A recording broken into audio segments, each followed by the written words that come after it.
Mm,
mm,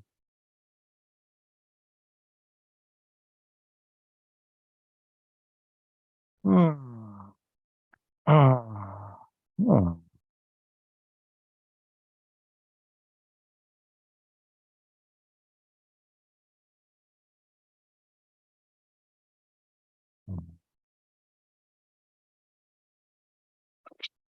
Mm, mm, mm, mm,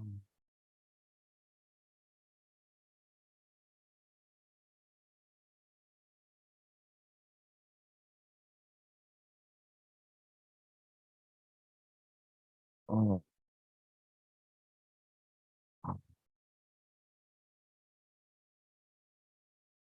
mm,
mm.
Mm.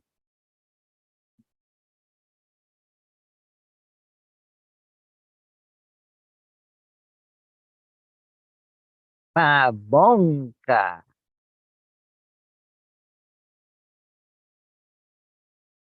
Pabongka. Rinpoche.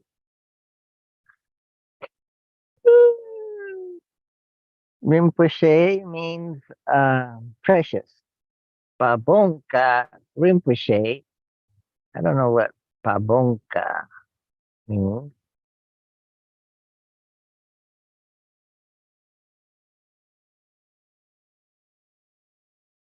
Pabongka Rinpoche was one of the 20th century's most charismatic and revered Tibetan lamas. Hmm. He's in the lineage, in the school of the Gelugpas, Gelugpa. And that's the school mm, started by Lama Jason Kappa in the 15th century, 600 years ago. Mm. And then that school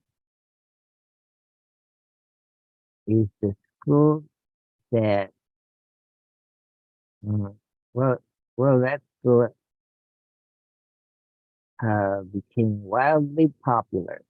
It was a new school. There were many other schools. Mm, one was the Nyingma, the Napa Nyingma. That's the elders, the first school, the oldest school. Then there's the Kagyu and the Sakya. The Sakya school is interesting because they have a way of keeping their gurus by way of family ties. So, uh, so that so their gurus would be developed under the same family belief. Whereas whereas the Kagyu, they came up with the idea of when their guru died, they would look for the reincarnation of their guru. So they're the ones that their head of their school uh, went well. Well, actually, one of the Kagyu schools, the Karma Kagyu, would do that, and they're probably the first ones that started doing that, and that's why today they have a a sequence of reincarnations of their head, the head of their school, the the Karmapa.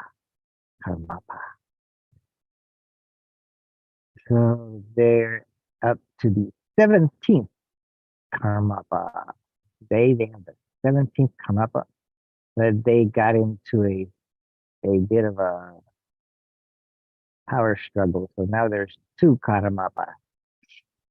So one group claims that this was the Karmapa. They they mm, verified, qualified this particular Karmapa. And another faction of the school claimed that no, it was this one. So, so they have two Karmapas of about the same age. and they kind of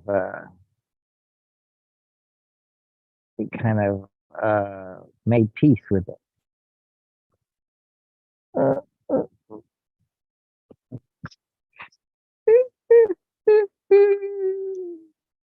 hmm, it is still kind of divided a little bit, I would say.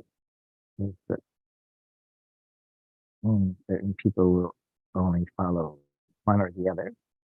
Anyway, that's the mapa.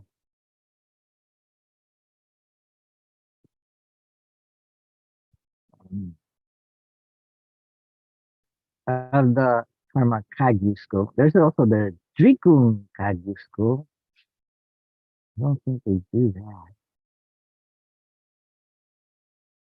They have their heads of their school. Um, the, the, the Geluk school, um, they kind of they kind of became very they grew pretty fast and became very popular, and they also became very rich and eventually very powerful to the point that they took over the whole country and installed the Dalai Lama, beginning with the third Dalai Lama. So, so that now we have the 14th Dalai Lama. He got, he lost his power, political power in Tibet because the Maoists, the, the Chinese Mao Zedong government,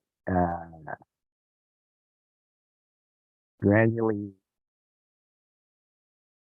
came into Tibet since the 1950s.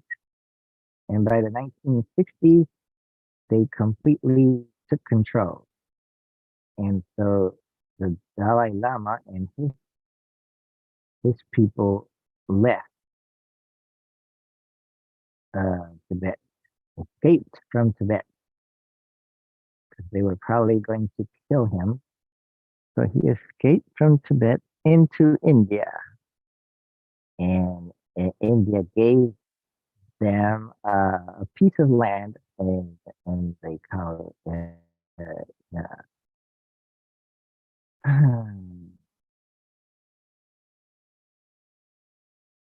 the Himalayas. They're on the Indian side, uh, and they call it Dharamsala.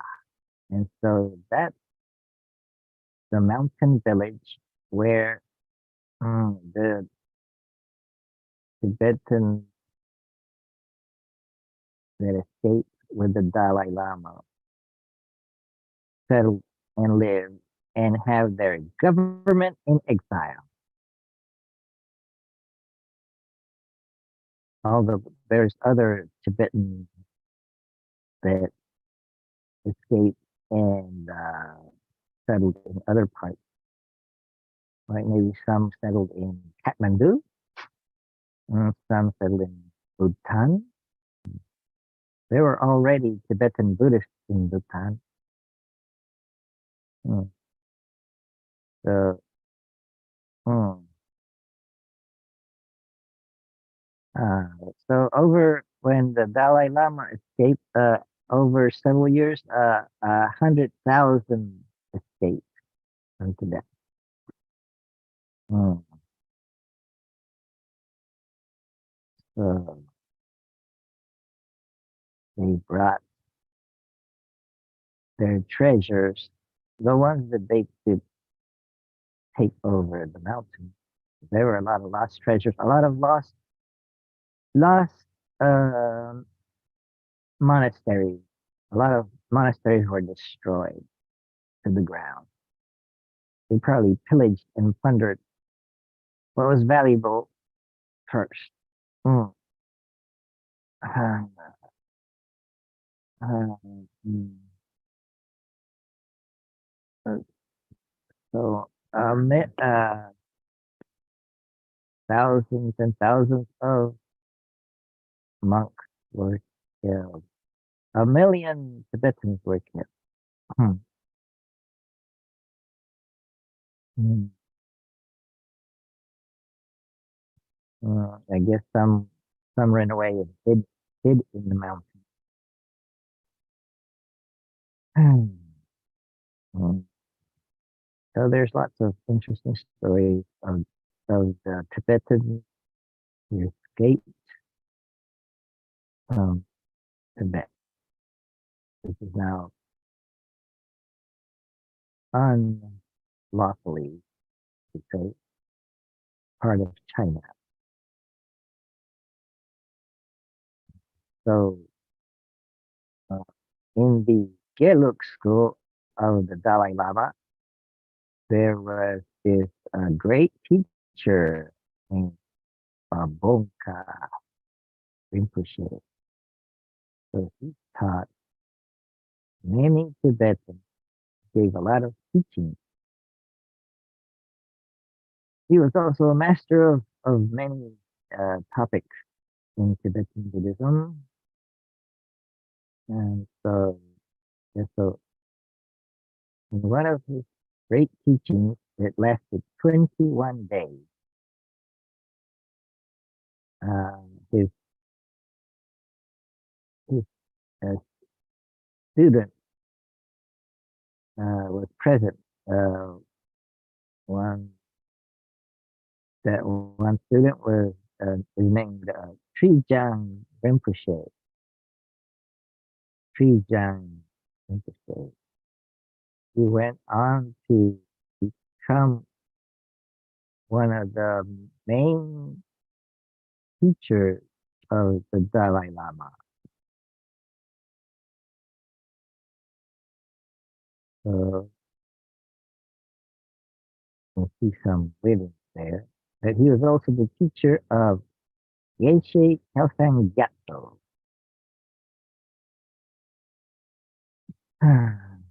uh, another Tibetan who came out of Tibet, hmm, perhaps when he was finishing up his studies or when he, or whatever he learned, uh, maybe he didn't take the exam at the end. So that the monastery that he came out of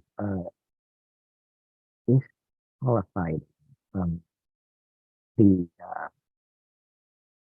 from his PhD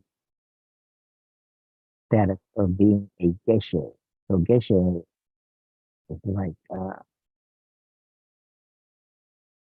this is like a title that is equivalent to a PhD in Buddhist philosophy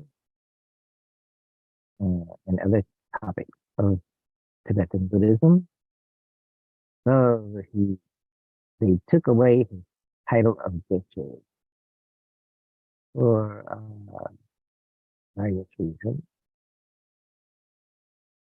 But anyway, they took his title away. But that was when he was um, already had already written some books and had started his own school of Buddhism. Uh, mm, in England and spread throughout the world. That was Geshe Kelsang Gyatso. Okay, so so the school of Buddhism that I go to in Orlando has a lineage that it's a school that belongs to the organization founded by Geshe Kelsang Gyatso called the New Kadampa Tradition (NKT). So that's the center that I go to is part of that organization, nonprofit organization. There's all kinds of rules and regulations to maintain their status as being part of that school. They probably have to pay their fees and all of that.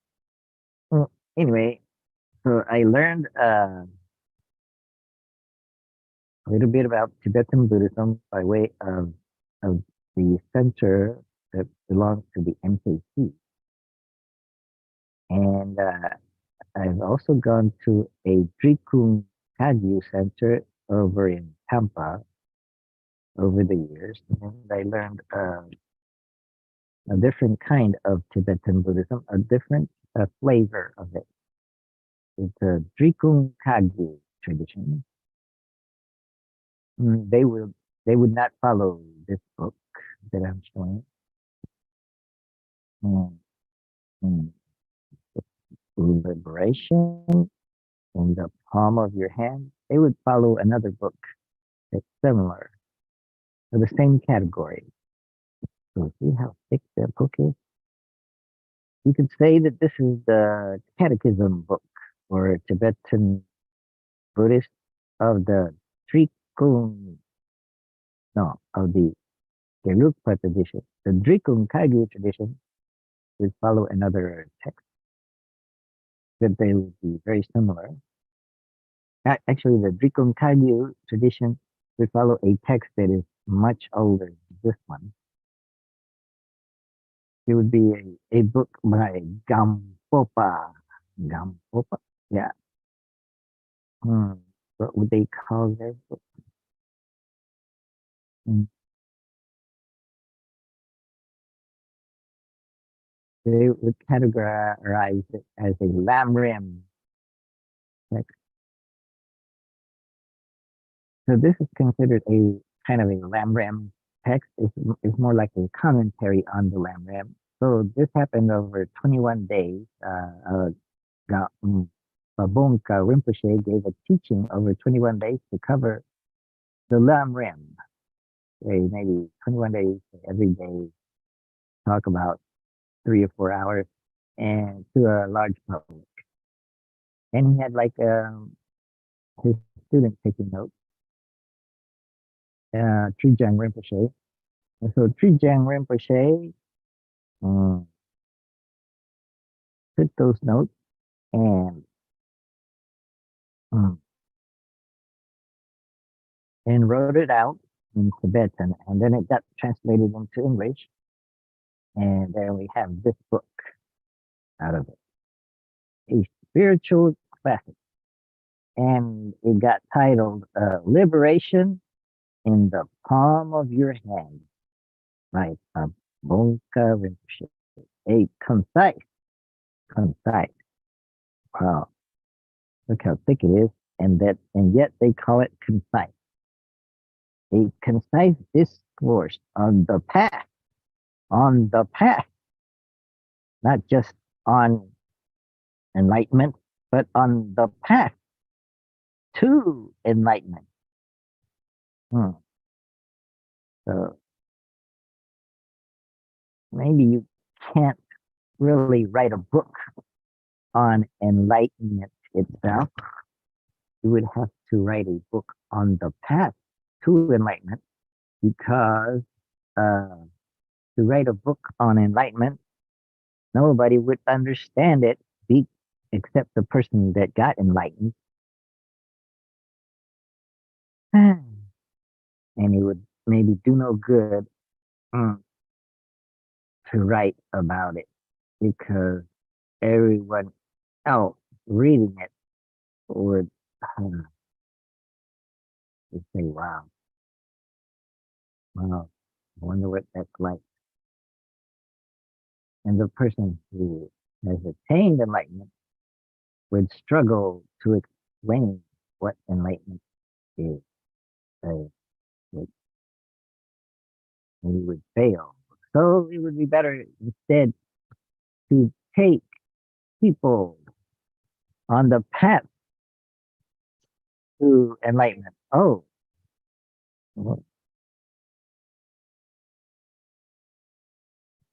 Okay. Yeah. So I was reading the back of the book. It says Pabongka Rinpoche was one of the 20th century's most charismatic, revered Tibetan Lamas. And in the work you have here, titled, titled Liberation in the Palm of Your Hand, we can see why. In this famous, oh, I said it was 21 days. Oh, it's 24 days. Famous 24 days teaching on the Lamrim, Lamrim, Lamrim, that is a brief Tibetan word meaning a lot. It means stages of the path to enlightenment. It's like a user's manual on how to attain enlightenment. Hmm. So, in this famous 24-day teaching on the Lamrim, or stages of the path, Pabongka Rinpoche weaves together lively stories and quotations with frank observation, practical advice to move the reader step by step along the journey to Buddhahood. With his student Trijang Rinpoche, no, when his student Trijang Rinpoche first edited and published these teachings in Tibetan, an instant classic was born. The flavor and immediacy of the original Tibetan are preserved in Michael Richard fluid and lively translation, which is substantially revised in this new edition. Um, Somebody says, this is the richest and most enjoyable volume from the Lamrim tradition published to date. And so there have been many volumes, many translations, many books. Some are commentaries on it. Some are word for word translation of an actual Lamrim text. There's different versions of Lamrim, different hmm, different authors of Lamrim, but the Lamrim Chenmo of the Geluk school was written by Lama J. Song Kappa of the 15th century. So he wrote the biggest Lamrim book called Lamrim Chenmo. Chenmo, I think, means uh, big, very big, very, very large, the large version, the complete version, uh, the un, um, the revised version, no, the unrevised. Anyway, so this is like a commentary on the Lamrim Chenmo, I would say. So this is the richest and most enjoyable volume from the Lamrim tradition, published to date. Okay, so um, I hope I got most of this right. Maybe I made some mistakes, but in explaining this, let's see. So who is this author, or who gave this teaching? It was it was a an oral teaching that he had a student taking notes and writing what he said, and then the student put it into a. But you could say that the person speaking is the author of the book. So the author is the one that spoke it is Pabonka Rinpoche, who was born in 1878 and died in 1941. So from 78 to 1900 would be 22 years plus 41. That would make 63. So he lived to be 63 years old. Oh my gosh. That's pretty young. Considering. For me, it seems young considering that now I am 63 years old and so and pretty soon, actually tomorrow, very early tomorrow morning, like around 12:30 a.m., I will uh, officially be 64. When I'm 64. Mhm. Ooh-doo-poo-poo-poo, ooh-doo-poo-poo, ooh-doo-poo-poo-poo, doo-doo-doo-doo-doo, doo-doo-doo-doo-doo, doo-doo-doo-doo-doo-doo-doo-doo. Mhm, mhm, mhm, mhm, and mhm. Will you still need me? Will you still feed me when I'm 64? Okay. Hmm. So, Pabonka Rinpoche from 1878 to 1941 is a lifespan of 63. He received his Geshe degree at Thero Monastic University in Lhasa. So, got a Geshe degree at Thera. He was the root Lama of both tutors of the present Dalai Lama. Wow. That's Tenzin Gyatso, the 14th Dalai Lama, the famous Dalai Lama. So he taught the Dalai Lama. No, he didn't teach directly the Lama. He taught the teacher of the Dalai Lama. So he's responsible for the education of many lamas, mm, mm, including the Dalai Lama and Geshe Kelsang Gyatso and mm, and Glenn Mullen. Mm. So someone's knocking at the door. Someone's ringing the bell. Hey, girl, open the door and let him in. Yeah. Welcome, friend, to September 16th,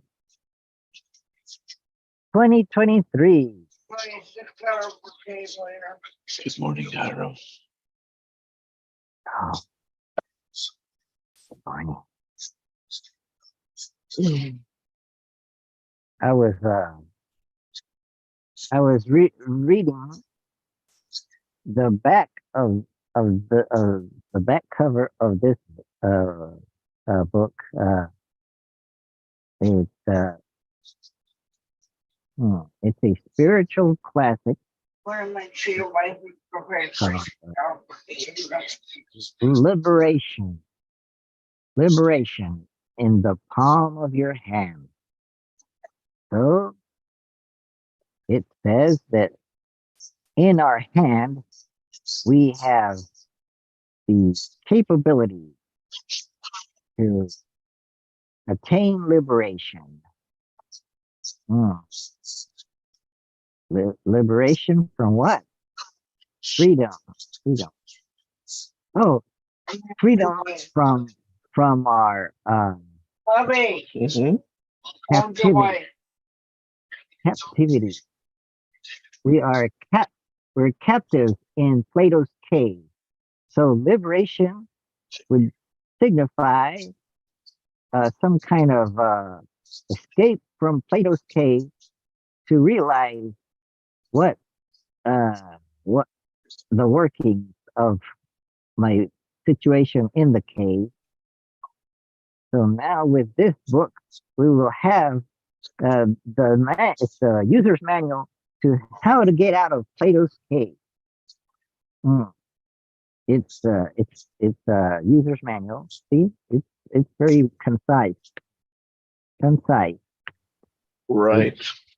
Maybe it's only got it's only got it's only got 800 800 872 pages. So it's very concise. It says it says it's the subtitle is a concise discourse on the path to enlightenment. It's a concise discourse. Go back to sleep. Right. So So this guy gave a discourse, a talk to his fellow uh, monks. It's a monk. what? Gave a talk to his fellow monks and maybe some people that were lay. Mm, I wonder when he gave it. Maybe back in the 1930s or so, and in Tibet. And he gave it over 24 days, like maybe 2 or 3 hours a day, and then his student was taking notes, and his student used those notes to put together this book, The Liberation in the Palm of Your Hand by Bongka Rinpoche, who's the one that gave the talk. His student edited the notes together to form the book. Student Trijang Rinpoche is one that edited the book, and his student Trijang Rinpoche went on to teach the Dalai Lama and other great lamas. Oh, I have a friend joining us. It's Cody Cole. Welcome, going on? Cody Cole. Thank you for joining us. Good morning, Cody. Good Morning. morning, Cody. I'm Jairo Moreno, our host, our fearless leader. Maybe And I'm Rami Katani, that's Rami the, Katani. assistant organizer. He's a brilliant scholar of many things. What kind of things do you like to be a scholar of, Rami? Well, it's a combination of what I need to know and whatever just happens to interest me, and I've got a wide set of interests. But let's not talk about me. Good morning, Cody. Hey, how you guys Good doing? doing all right. I read the profile that you wrote for yourself. Very interesting background you've got. Yeah. And did I read North Carolina was also part of that background, or North my Carolina. brain- did I- I trained in North Carolina for a little bit, but nah, I was in California. Thank you. What part Yep. of California? And were you born there? No. I was born in Ohio. Raised in San Bernardino. I have family roots in Ohio, but I was born and raised in Orlando. Well, raised in Orlando mostly, except for 4 years when I was living in Eastern Arabia in the 1980s. Okay. And I supported the folks from San Bernardino Community College for a few years when I was doing Central Help Desk Okay. out of Maitland, Florida. So how old were you when you moved to California, if that's all right? Oh, I was a baby. Okay. I was I grew up in California and left went into the Marine Corps when I was 20. And then after that I haven't really lived in California. And then I lived in Japan for a little bit. Came back to California, stayed, moved to Virginia, and then came back with my current wife. Lived in San Diego for 10 years, and now I'm in Florida. That's awesome. And San Welcome. Diego, as I understand, is an awesome town. Our current organizer, who goes by the name of the nomiker of Iron Buddha, has also spent some time in Japan. How many tours or years did you do in the Marines? 11 years. Wow. Well, thank you for your service. It's not an easy lifestyle, and I always have a great respect for Marines in particular. I've not been a part of the military, and I've, both my grandfathers were Army, but one was Royal British in World War II, and the other served in Korea, and then his son served in the Cold War.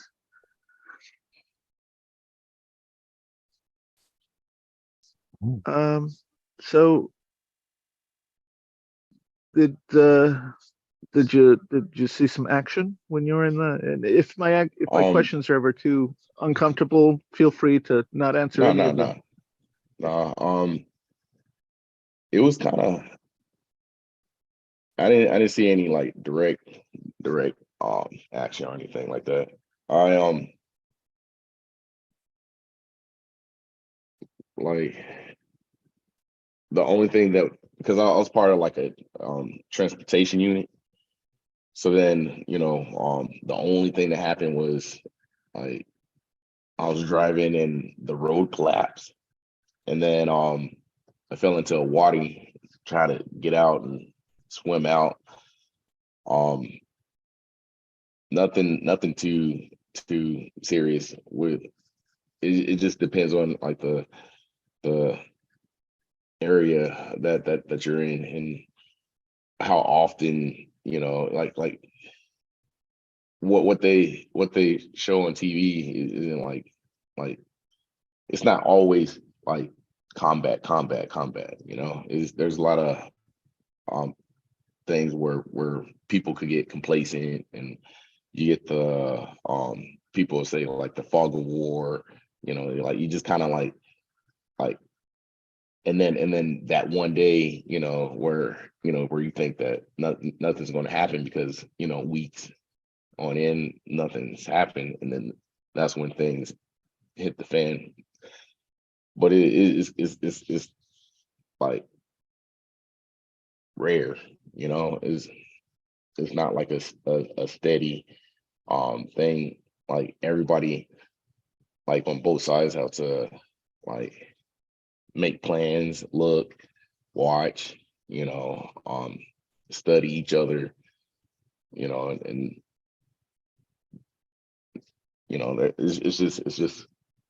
it's not like a steady, like a wipeout. Goodness, that's insightful. There's an additional group that I recommend. It's called Orlando Stoics. Fellow who goes by the name of Stoic Dan hosts it, and the reason why I suggest joining it is that we've actually had conversations with other Marines and people from other groups of the armed forces who have been in the military. One of the things that we picked up within the last month, talking to one fellow who actually he lives in Maui, and he was describing how people who are in the military and are in any of those services long enough tend to not uh, exist so much within Plato's cave, which was I don't know if you're familiar with the allegory of Plato's Yeah, cave or not. Yeah, yeah, that, where that's everybody else is, it was dark, and then one guy got to get out, right? yeah, yeah, yeah. That that the illusions of are kind of taken away there. Um, Yeah, Austin, yeah, go ahead. it like the way I kind of view society. I don't know if you ever watch Matrix. Mhm. I've So you seen know how like the four movies and a few of the animatrixes. Yes. the it's kind of like the one scene where Morpheus and Neo is just walking through, and they're the only ones that's more aware of what's of society. You know, like you could kind of see like when people are being manipulated and when people aren't. Like I stopped watching the news, for instance, because like I could watch the news here, and they talk crazy about how like in California the fires are all crazy and stuff, and then so people could think, and they let people run and make up ideas on how things are there, and then vice versa. California think certain things about here, and it's not what they show on the news. You know, like it's Yes, it.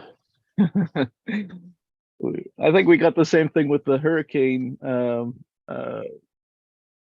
reporting outside the states. It is very much about trying to trigger people and keep them in fear and keep them tuned in Right. and keep them in Mm. their version of the story. When in actuality, we all live in this space where each one of us has their own version of the story because each one of us is privy to a unique set of information as we exist within the universe.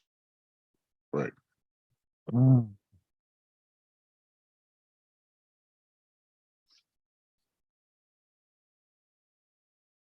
So what if we don't watch the news? What kind of information or literature should we uh, be reading to keep us aware that we are in a Plato's cave situation? Uh, So like any literature, you could the Bible is a good source. mhm. Um,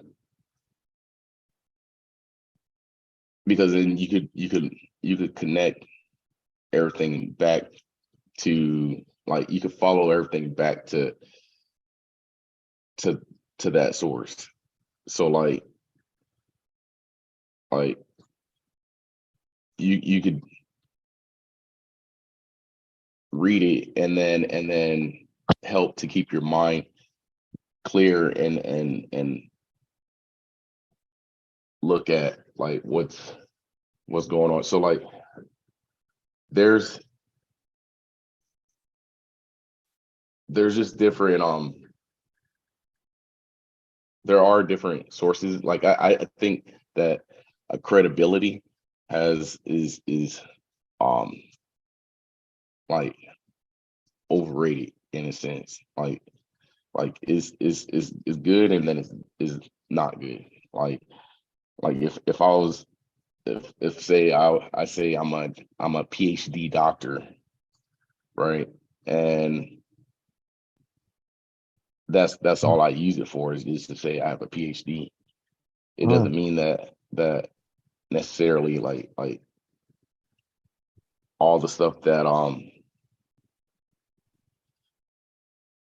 like I should listen to 100% of what that person is saying.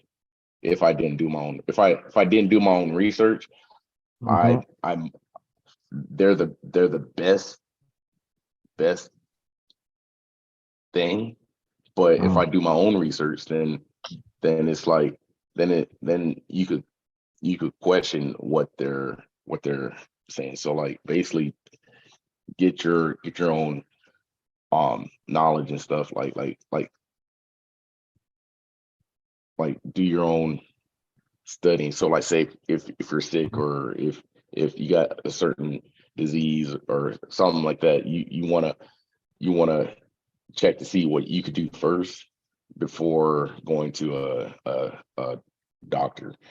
So like, but with the news, when they start talking about um school shootings, um disease, and different things like that, is a lot of it is to distract and to take away. So like when I look at when they start talking about stuff like COVID and um like viruses and things like that, like in the Bible, is it says something like, so man thinks, so then he is, right? So then you start hearing things about diseases and being sick and all this stuff like that, you might start to feel a little sick.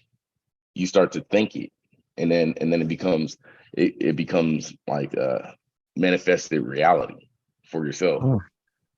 Um, you think in fear, you start to um attract all the things that you think about. You start to run into these things, and it's and in the Bible, it also says, let me see,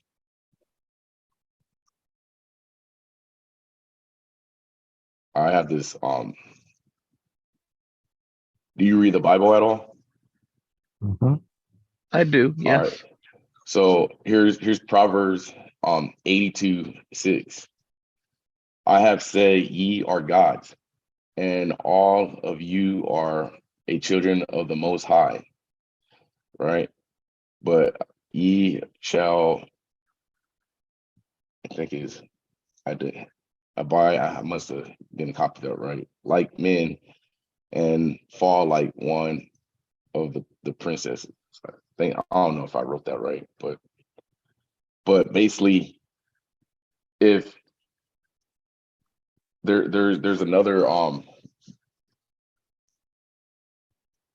thing in a script in the Bible where Jesus is talking to a Pharisee, and the Pharisee didn't like that Jesus didn't wash his hands, and it was like, you need to, under the our tradition, you got to wash your hands before you eat. And then Jesus then turns back and replies, it's not what you eat, it's what it's not what goes in your mouth, it's what comes out, right?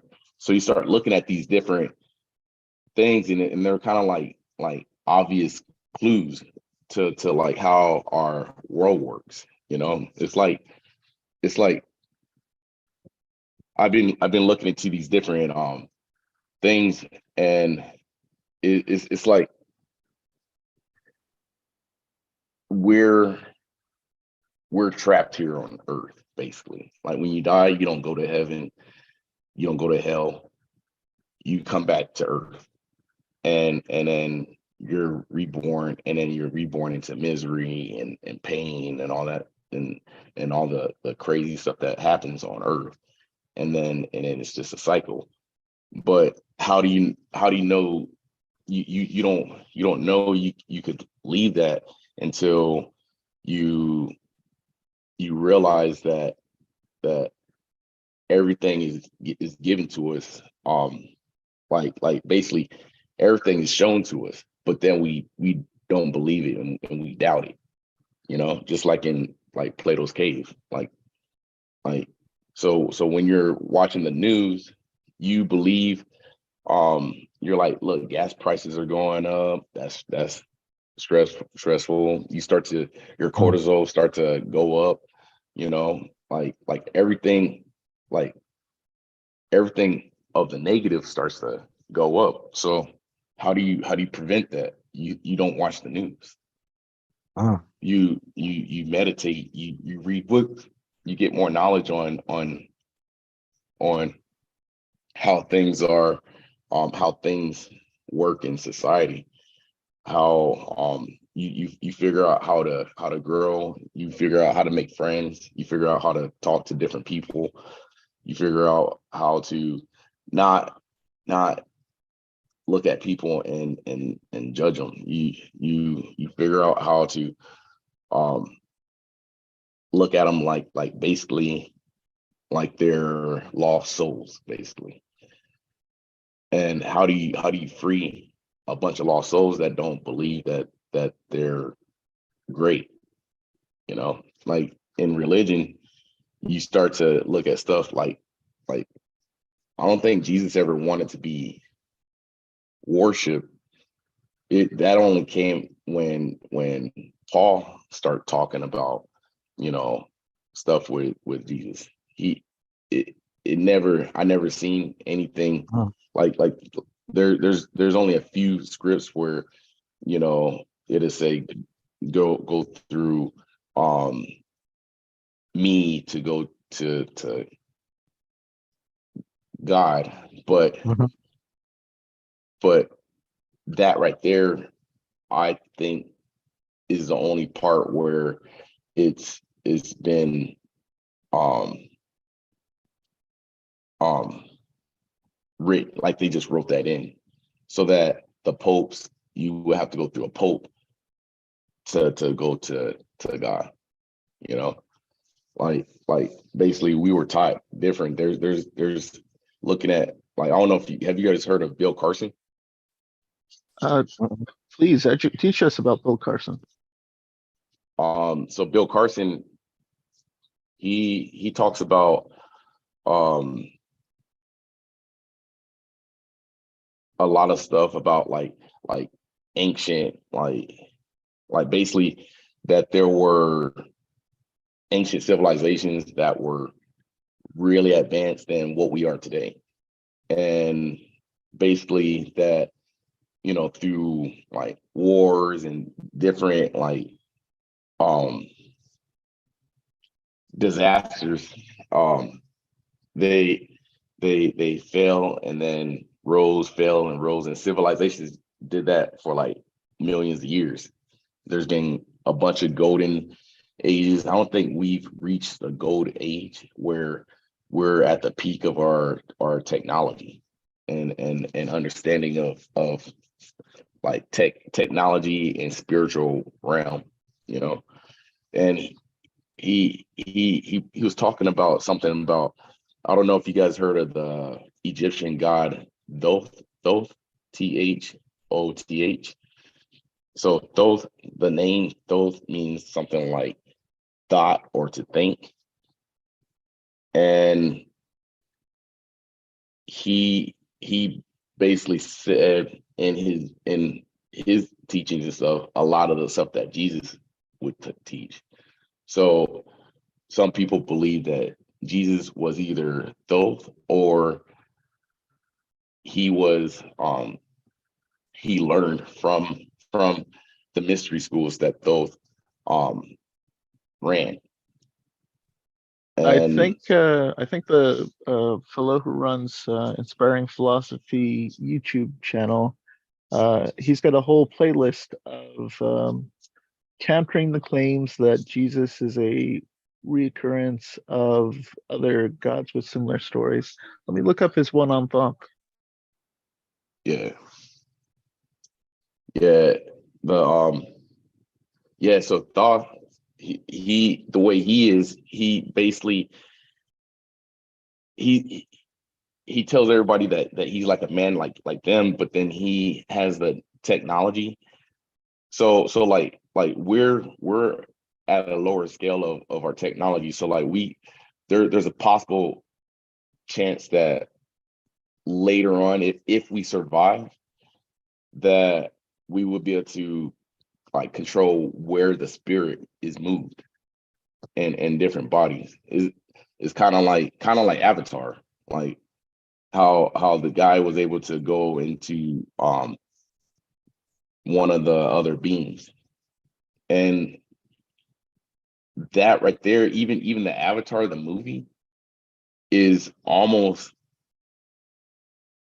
it's a possibility that something like that happened here a long time ago on Earth.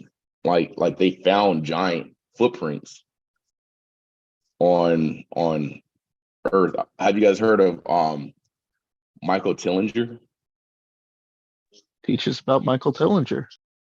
Okay, so Michael Tillinger, he's a archaeologist from South Africa, and he's not like a certified, scholarly archaeologist, but what is an archaeologist to me is a person that could go out and find stuff that's old. That's basically an archaeologist, and recognize that it's something, and so he's in South Africa, and he's finding like these weird objects, like these pointy like artifacts, and they'll put um a I forgot the device, but it basically could tell what frequency that the material would flow at, and all the material that he found flowed at the same frequency. So he was putting everything together, and he was looking at it. He couldn't really he was like, you know what, I think this is just one day it came to him. He was like, you know what, I think this is just a bunch of body parts, like fossilized body parts. And like one day he said that um a surgeon came through and was like, hey man, like he stopped and seen him, and he's like, it looks like you got a heart. And he was like, really? And he was like, yeah. He was like, oh man, I got a bunch of other things that you could probably look at. So then he goes look, and he like points everything out. But he Michael Tillinger, he makes a point to look at just old things, like all the megalith buildings that's all over the world, and he was making fun of the archaeologists that said, yeah, this is, the hunter gatherers decided to just get, these giant megalith, 100-ton stones and just stack them, and or make a bunch of perfectly nice H's, and like you'll see like all these different things all over the planet, and the stuff that the story that we've been told doesn't line up. And Uh-huh. I don't know if you guys see the TV show Ancient Aliens, but that show right there says everything came from outside of the planet. But and that would probably make sense if the world wasn't as old as it is, like it only took us 100. No, we made the first car like 100 years ago, and then human civilization probably started maybe 6,000 years ago, maybe. So just this being civilized, right? But before that, they're way more like way more things that is weird and strange. So like he found these giant I don't know, like I forgot what they're called, but they're basically, they used frequency to make these to move the earth, and no one really knows why they use them. Uh-huh. There's probably some people out there that do that has access to that information, but um he like basically it's like a mix of alien to giants to like reptilian type creatures. Like he found fossils and stuff of like that could have been dinosaur and stuff like that. But there was like a set of tracks of dinosaur looking like footprints, but next to a giant footprint, and you see the same footprints all over the planet, but they're not really it. They're all about the same size, you know. And I don't know. It's it's interesting. It's just we don't have like we don't have the information of like the Vatican. Like the Vatican has like a locker of um like books and artifacts that the public don't have access to, you know. Someone's raised his hand. Oh, it's Dominic. And Yes, Dominic, Dominic. if you would introduce yourself. Hey, Rami. Hey, Cole. Nice to meet you. Hi, Gyro again. Hey, how you doing? Sounds like you've done quite a bit of seeking yourself, Cole. Well done. You tapped in a little bit about the spirit. A lot of times we forget as humans, anyway, human beings, that the spirit, we don't see it. We don't see the air. So we just see its Right. effects. So when we have language such as a written work or the spoken word, they're afterthoughts. They're not before thoughts. So whatever the word of God is, the spirit of God, there's also fallen ones here. This is why if somebody makes observation of nature and then makes it observation of what humans make, they're two different things. Yeah. So, but again, the unknown does manifest itself into the known. This is where we talk about the feminine energy into the masculine energy. Once a person becomes aware of that, then a person says, okay, so then what is the masculine energy? The masculine energy is in the known, it's the programmable energy. The feminine energy usually is the teachable energy. This is why when a person wants to become a student, one of these clubs, they got to be in their feminine energy. Now, it's not about males and females. That's just about reproduction. Right. So when some of these demigods come down, they come under different names. Allah, they come as Buddha, not Buddha, my apologies, guys. There's some other ones. Kemet, there's even the stories of Kemet and all that kind of stuff. But that's manifesting itself into the material realm. Hence the old story of good and evil, spiritual and material. We live in an evil world. We live in a material world. Most of us, if we're really honest with the self, the ego, the program, they can do inquiries such as, who gave us the thousands of different alchemy of languages? It's not humans.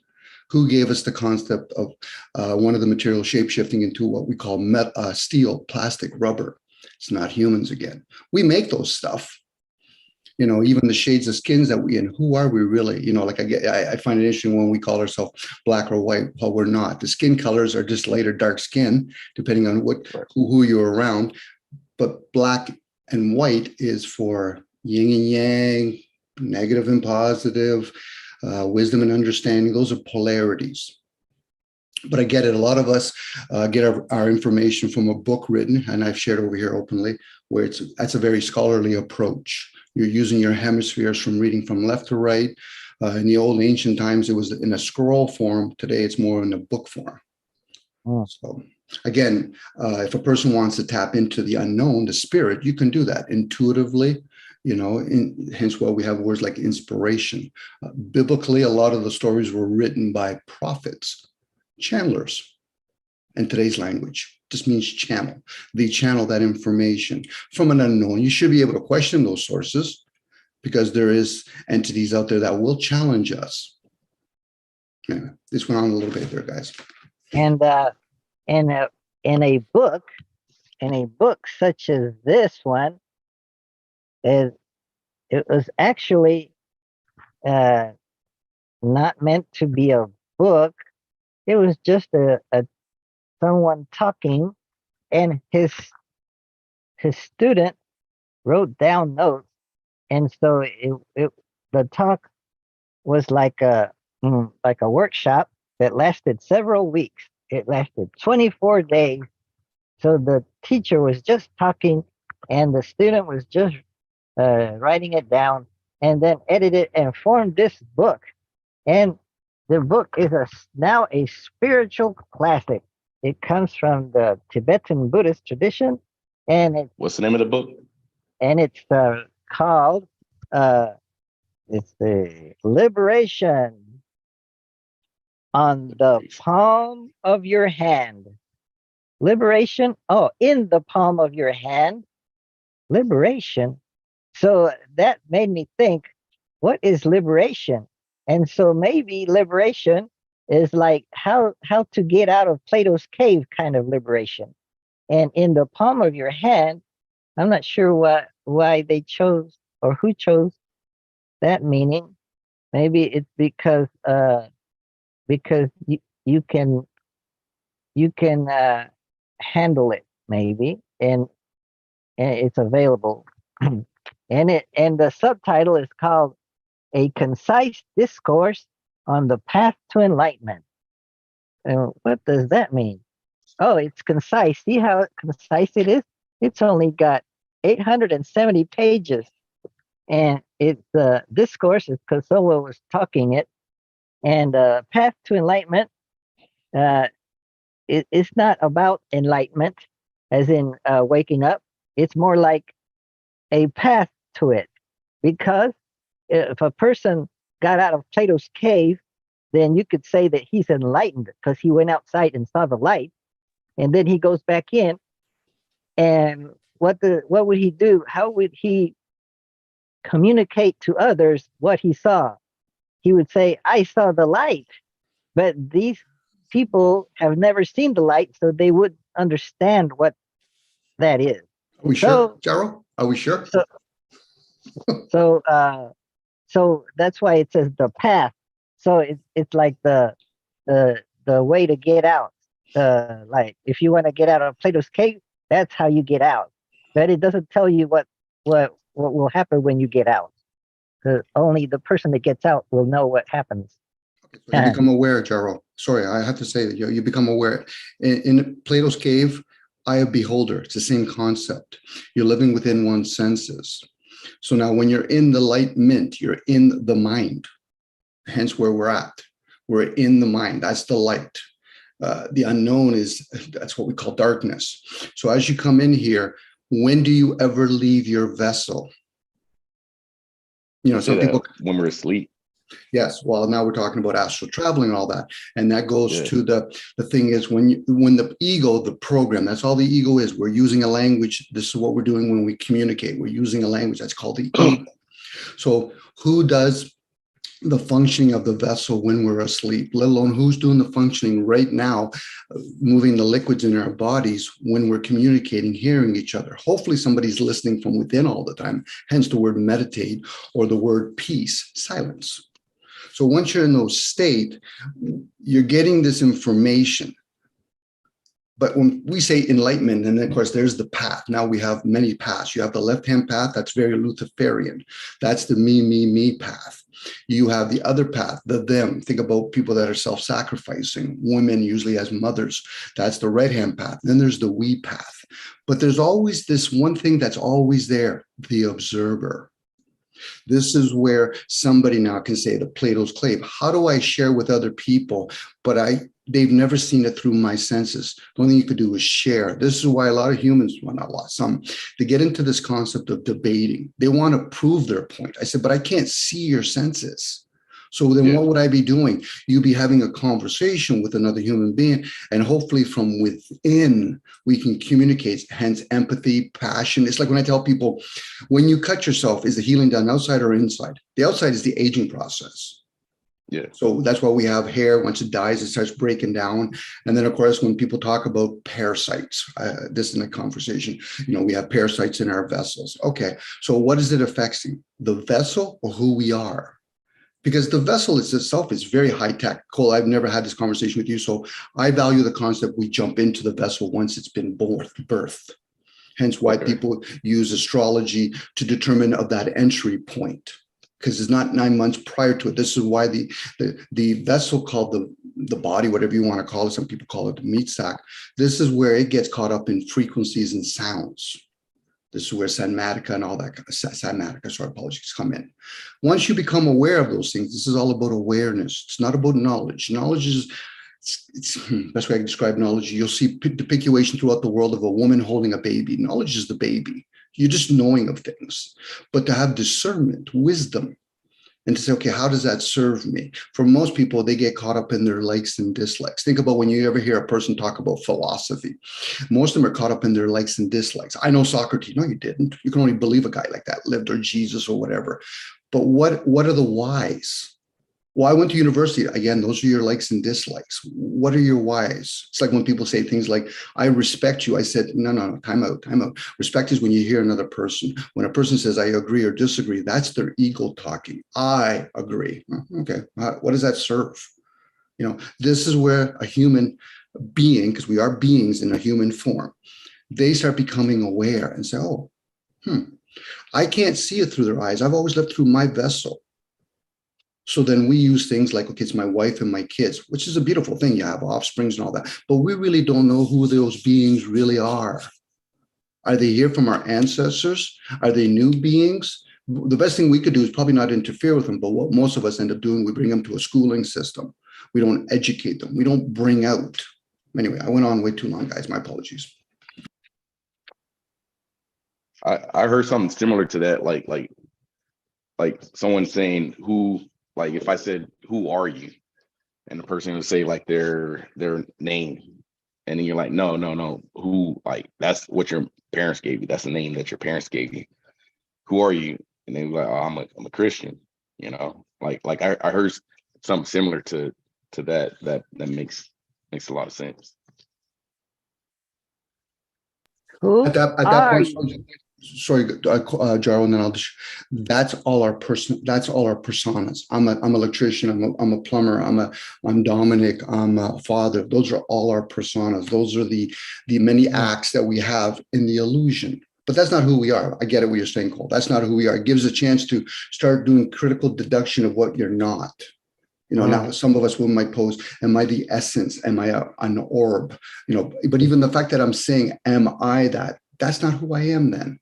It's kind of like when somebody says it's my body. I say, okay, who's speaking? Well, it's not my body. Who's speaking? It's I might call it a mind fuck, but Know thyself. Know thyself. The essence.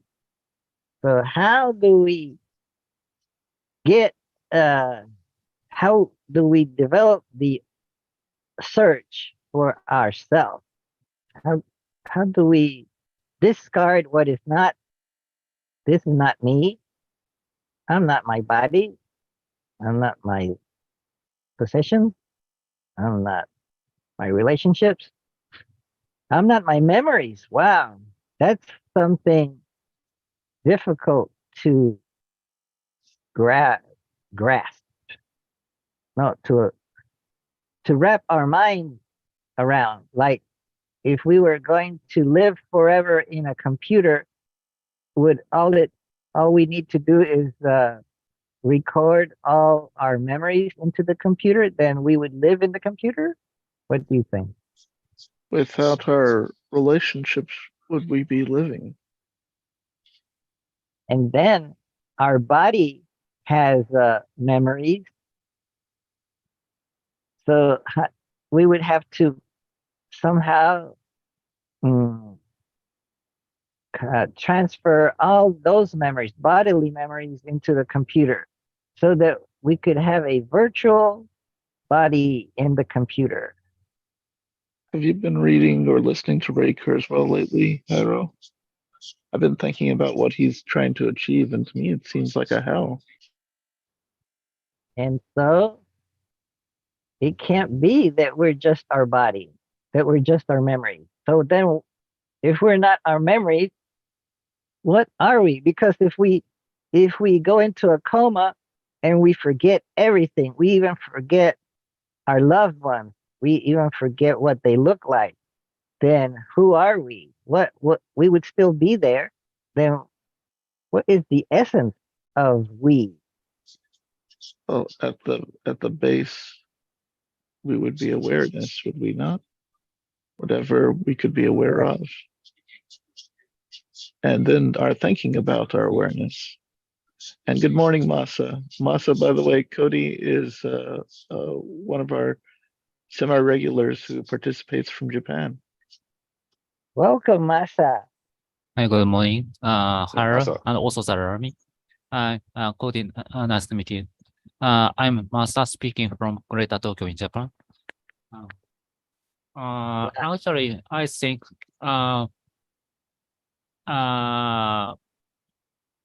I can understand to some extent what you are talking just right now. People who is in coma may should have a lot of kind lack of the memories because they have a lot of damage in the neuron, kind of the damage in the brain where important memories can be connected to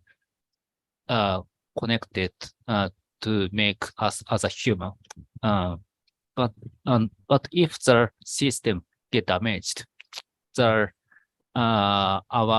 function should be kind of the flawed or defect.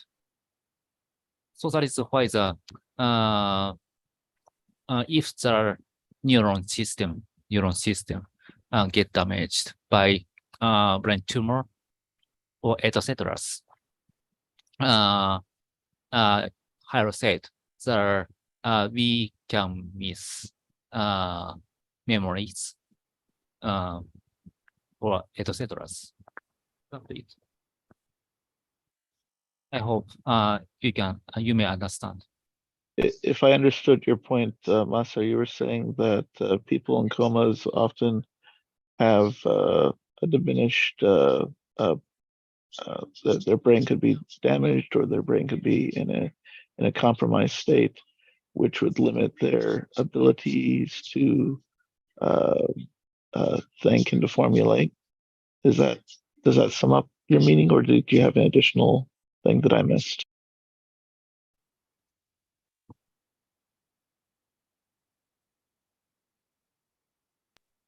If that is the meaning, then that brings up the idea of the mind being an emergent property of the brain, which I have no problem going along with as an understanding for how it is that we're mediated here in this existence.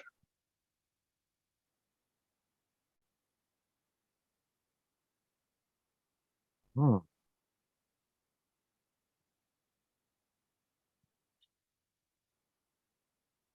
Right. Oh, Dominic has his hand raised. Oh, Dominic, would you like to say something? Yeah, I just wasn't sure if Maza was going to respond to Rami's inquiry. But if he doesn't mind for now. It ties in a little bit about what he was talking about, and even you, Rami, sorry, about the mind and the brain. The example I would give is we're getting to that technology now where we have a thing called AI. I'm pretty sure most of you guys probably will grasp this. If not, you already know this, where AI could be with me and Cole. I'm just using as example, Cole, and we're working on our car or something, and we're using a computer, and then somebody like Gyro somewhere else, and he's teaching his child language. That AI is everywhere. This is where the concept of the mind is. The mind is an energy. That's why we have the word ment or man. So that's everywhere. So we can tap into all that energy. So all languages are already here. Is just do we learn the craft and learn how to speak French, Hebrew, Sanskrit, or numbers or colors? That's all there. So when a person goes into a coma state, we forget the value of breathing in and out, spirit, prana, chi, whatever word we want to use to describe the unknown. We just see its effects, and we don't see all of its effects.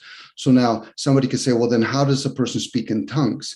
Well, something's tapping in there now. I know some people will speculate that there's walk-ins. People can be walked in by another being. Could be. That's always a possibility. Couldn't denounce it. But again, how do we learn all this language when it's already there? This is why when some people, they can stay awake for 7 days, but they'll eventually their body will shut down. But meanwhile, they can be in a coma for months on end.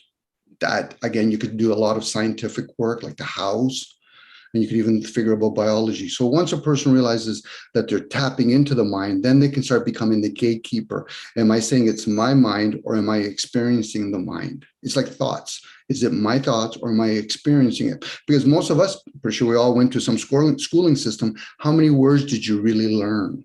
And opposed to how did I pick up all these other words? This is where it's up in the unknown. You know. Go ahead, Rami. So I don't know that AI is everywhere, but if we're talking about the large language models, and specifically the GPT types that have been in the news for the last year and a half, they're GPT standing for generative pre-trained transformers, where they'll take the question, and based on the question, it will work backwards and come up with answers according to its pre-training knowledge set. Well, all that is embodied within a computer system. So the artificial intelligence comes out as an emergent property, the result of training and programming and set up upon a specific set of hardware. So I don't see AI specifically as being this ethereal thing that gets necessarily tapped into, but it's something that is built up through the work of various people who put together the hardware, who write the software, who give it to other people to train on knowledge sets, and then with this engine that's able to take in sentences and then shoot out sentences according to all that prior work. That is where the AI is coming from. It's an embodiment of physical material and a lot of programming and a lot of training of that programming according to a data set. And in that way, it's people trying to create a model of how it is that we are able to interact and communicate with others. But it's not specifically ethereal out there.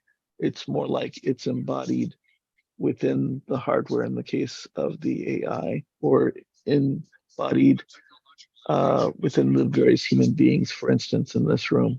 And sorry for getting ethereal, Cody, but if there's something more interesting that you'd talk about, everyone's generally tends to be welcome to bring up whatever topic that they might like.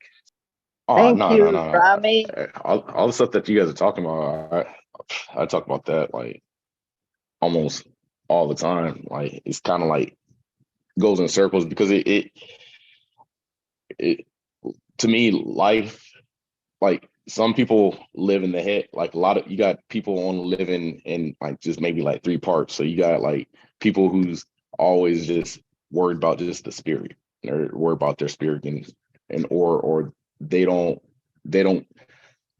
do physical activities, so exercise or work, or just stuff to kind of like keep the body strong and eat right, and then you have like the people that's like, I'm gonna use my mind for majority of everything, and so like some people don't try to combine everything into like one. So like they say the power of threes, and if you have all 3 parts, and I know in like in the Bible they'll say like it's the power of threes, and they're talking about like 3 vessels or 3 people, or if they agree.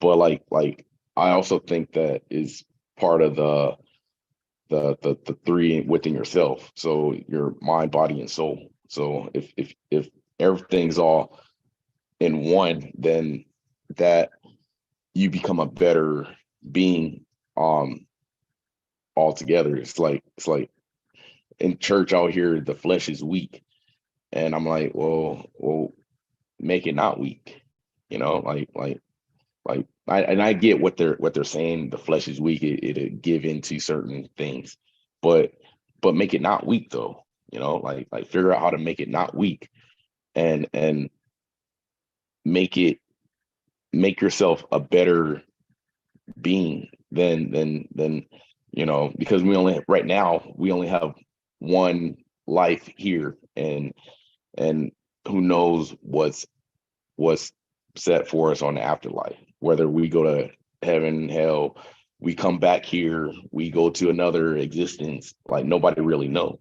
So it's like try to get all the tools and information that you can while you're here before you go to that next place. Yes, Masa, what do you think? Yeah. Okay. This is very challenging time for me because one is my pronunciation, kind of my concern. I have a concern on the two kind of the couple of issues. One is my pronunciation, which has a strong Japanese in English. That I'm not sure how much you can understand my spoke English. Then second, there are 2 points as a topic from Dominic by the AI, and also the Cody as a kind of the relationship between being humankind and also the religion, which is very important for everyone who believes any religion. First, AI. I have been working as a car guy, automotive industry for around 20 years, for quality engineers, in the Japanese OEM or Japanese OEM, Japanese automotive organizations. Then nowadays, the self-driving car is introduced or being introduced or will be introduced in the future. This is definitely true. But as a human, the system actually will be will be better than human can have a driving capability, because its system can have the ability of avoiding any collision by car, human, or etc. By radar. And also there is another AI, but each of the AI cannot exceed any past kind of capability which is owned by human, because human can do driving, speak some kind of the language, do something, like speaking English or Japanese or by debating. Then actually in the debating session, AI is defeated by the human who is top level of the debaters. Why? Human was able to able to defeat AI debaters by showing the empathy for the audience. So therefore, how about a kind of debater AI? They cannot. So if they have if debate AI has a kind of empathy, a kind of ability to show the empathy for the audience, they could have been able to get the win.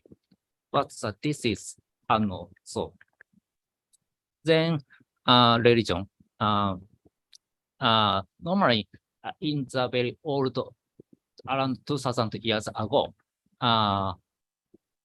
in the old era, religion was needed to govern the people in Japan because governance was so big. So the religion was needed to help the top leaders to control its peoples.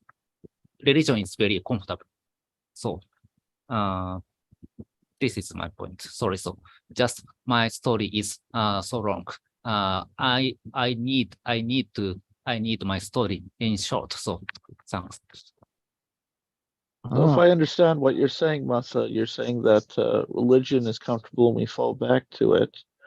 That our story helps us have a foundation through which to a lens through which to understand the world. Is that was that what you were saying? Yeah, actually, Rami, for Japanese, who is not to live in English spoken world, I'm forced to miss your word. Sorry Well, for you're you. doing Yeah. pretty good. You're doing pretty good. So thank you. oh. Thank you, Masa. It sounds like you understand what's happening in the automotive industry and the future of our vehicles. Are they going to be more AI powered? Maybe driverless vehicles? I drove a 2023 Toyota RAV4 for 5 days at the end of July, and it had lane assist. So these features are already there as assisting features. It's pretty neat. You go a Yeah, little so bit off to one side, it and it parks it'll itself. actually move. It'll tug the steering wheel towards the center of the lane. So it's a neat feature, and then I know several of these have LiDAR. Some of them are camera based. Tesla went camera based only, which some thought were crazy, and it turns out that it may have been because here in the state of Florida, not too far away from Ocala, actually, there was a couple who were riding in their Tesla from California, a road trip across the southern United States, and made it all the way down 75, and then at full speed turned into a rest stop and drove into the back of a parked semi tractor trailer, and the both passengers, the person in the driver's seat and the person in the passenger seat, were killed. And you saw the picture, and the picture was the bottom of the trailer all the way up to the headrests on the front row of the vehicle. And this is not the first time that people have been killed through errors in AI. And of course, we'd like to think that they are errors, and I'm willing to believe that that's the cause. But if we hand over too much or rely too much upon technology fails us. And one of the things to understand about that is that there is no there. It's just a thing doing its best effort. And we, if we're awake, can usually or more often do better than it. So we shouldn't be so fast to trust something that isn't necessarily up to snuff. Well, maybe it'll get better in this next iteration. Dominic, you have your hand up for 20 years. Yes. What think you? Well, it kind of goes on the theme of, I was talking earlier about AI, and then Rami added the part about embodying it. So we embody energies. So we actually don't see the airwaves in between, but we embody it. In this case, we'll talk about AI, where it's in a computer, in a phone, or it's coming from a satellite, but we don't see that energy. This is where Tesla was ever so lightly touching on energy around us. So now once you embody it, how does it get there? This is why when we introduce, especially now we're getting into the age of Aquarius, the age of air, this is where Satan rules, where everything Yeah. travels in the air, but he's not the air. So now that energy now travels in the form of Wi-Fi, electricity, and radio frequencies. That plays havoc on the vessel that we're in. I think even sorry, my apologies, Cody. Sorry, my friend Cody, when he was talking about how would anybody know? Well, this is where the Plato's cave come in now. Once you become aware of something like this I've shared in past, you'll see an object and you'll call it a hand. Where do you see the word hand on that object? You don't. Where do you see the word dark skin hand, light skin hand? Where do you see fingers? You don't see the language you're speaking. Now, this is where the trickery comes in. Most people that become disenchanted from their enchantment, spells is just one process of enchanting somebody, or revolution. They want to go back in. This is why when they've done studies, people that have been in prison for so long in the indoctrination, in this particular case, they actually want to get back into that. But once you become aware, after you know thyself, who's the knower and who's the self, those are both programs. Now you become the observer. The observer says, well, then I don't see the word tree when I describe something. And listen to the words, you describe it. Oh, so then I don't see sequoia tree. No, you don't. You constantly see the literal, and we got to give a description to it, the material, the object. That's the person now that's aware of Plato's cave, the eye of the beholder. Even when it comes to our emotions, we don't see anger, we just see it expressed. Now, a lot of people will struggle with that because they're caught up in the masses. They'll get caught up in a dogma like religion or state. But actually, the number one dogma, if I had to say when it comes to the mind, is commerce. You got to sell the ideal of state and religion. Think about people that go back and forth on the earth is flat or globe. It's a half full, half empty mentality. Dare not ever tell somebody that's a flatter or a globus. Okay, so let me understand this. I'm using my senses that could be easily misled. I see everything here. I do not see it up there in those two flashlights. So how would I know otherwise? Well, no, forget about what other people are saying. How would you know otherwise? Because you've never left the vessel. And even if you have left the vessel, how would we explain it to another human being? Anyway.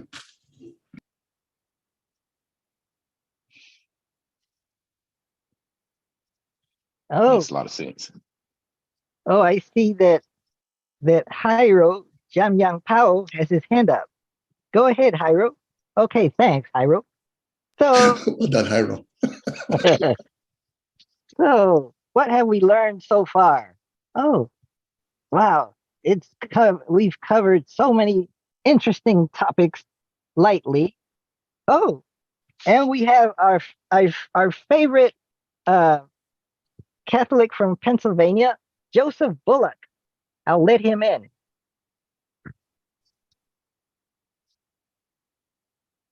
Morning, Welcome, Joe. welcome, Joseph Bullock. We've been waiting for you. What took you so long? I had some morning things to take care of. Been a long night. Joseph is our favorite Catholic from Pennsylvania. He was a member of Opus Dei, and so he was a key figure in the Da Vinci Code. Yeah. No, just kidding. No, but yes, and welcome, Joseph Bullock. I'd like you to meet Cody Cole, Hey, Cody. who was Hey, in how you doing, the Joseph? Marines, Good to meet you. and he fought Osama bin Laden barehanded. No, just kidding. No, but he went over a bridge and fell into the water and had to swim out. So he saved his own life. Something like that. Were you in the military? Okay. Yes. Yes. Okay, cool. Are you in Florida now? Yeah. Oh, cool. And what have we learned so far? Oh, we delve into AI and Dominic thinks of the what is it? The essence of AI, or the intelligence in AI. he thinks of it as an energy, and Rami thinks of these things as uh, built upon something physical. And so, what do you think, Rami, of when it is said that this mind stuff or is a emergent property of the blah blah blah of this physical stuff? What do you mean by that? A lot of that comes from the people who come out of the group's acronym is called SAND, Science and Non-Duality. Emergence is a theory that more complex systems arise out of lesser systems, I guess. Not to say that the brain isn't complex. It is complex. However, I think what they're trying to claim, or what their working hypothesis is, in terms of how to understand the world, is that things like understanding are embodied, are coming out of the conceptual, let's say, that Dominic speaks of, would be a product of the material in operation. Because the brain is a function of a biological computer system that goes through birth, death, and in between reproduction to carry on the DNA. So could we say that the reason for having a brain is to put in place a general purpose computer kind of thing on top of an animal, so that the humans would through evolution develop the most complex. But then the question is, the claim that the mind is an emergent property of those systems. How could that be if it requires a programmer? So where does that programmer come from? Well, you're using a computer model, and let me state that there were some old school programmers who didn't think that a system or a computing system was interesting enough unless the program could modify itself. So if we want to continue, Self-programming programmer. well, So that had that power, but note I'm saying that they both exist. So both the programmer who builds the system, who builds the, well, let's say the engineers would create the computing system, then another set of software engineers would create the software, the programmers would write the initial programs, and then they could write a system that had the ability to actually modify itself. So you have three sets here: those who provide the substrate, the physical, the material; those who provide the initial software to operate that system; and then if they wanted to, those who created that system could write the system to be self-modifying, which is what we are doing when we're creating AI to a degree, to extent. Now, there may be limits in terms of how far it can go. I don't know that we are a system that is limited necessarily.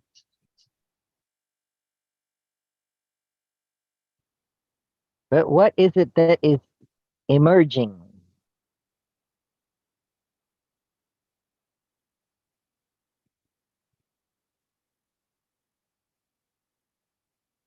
Sorry, I think a question like that needs more context.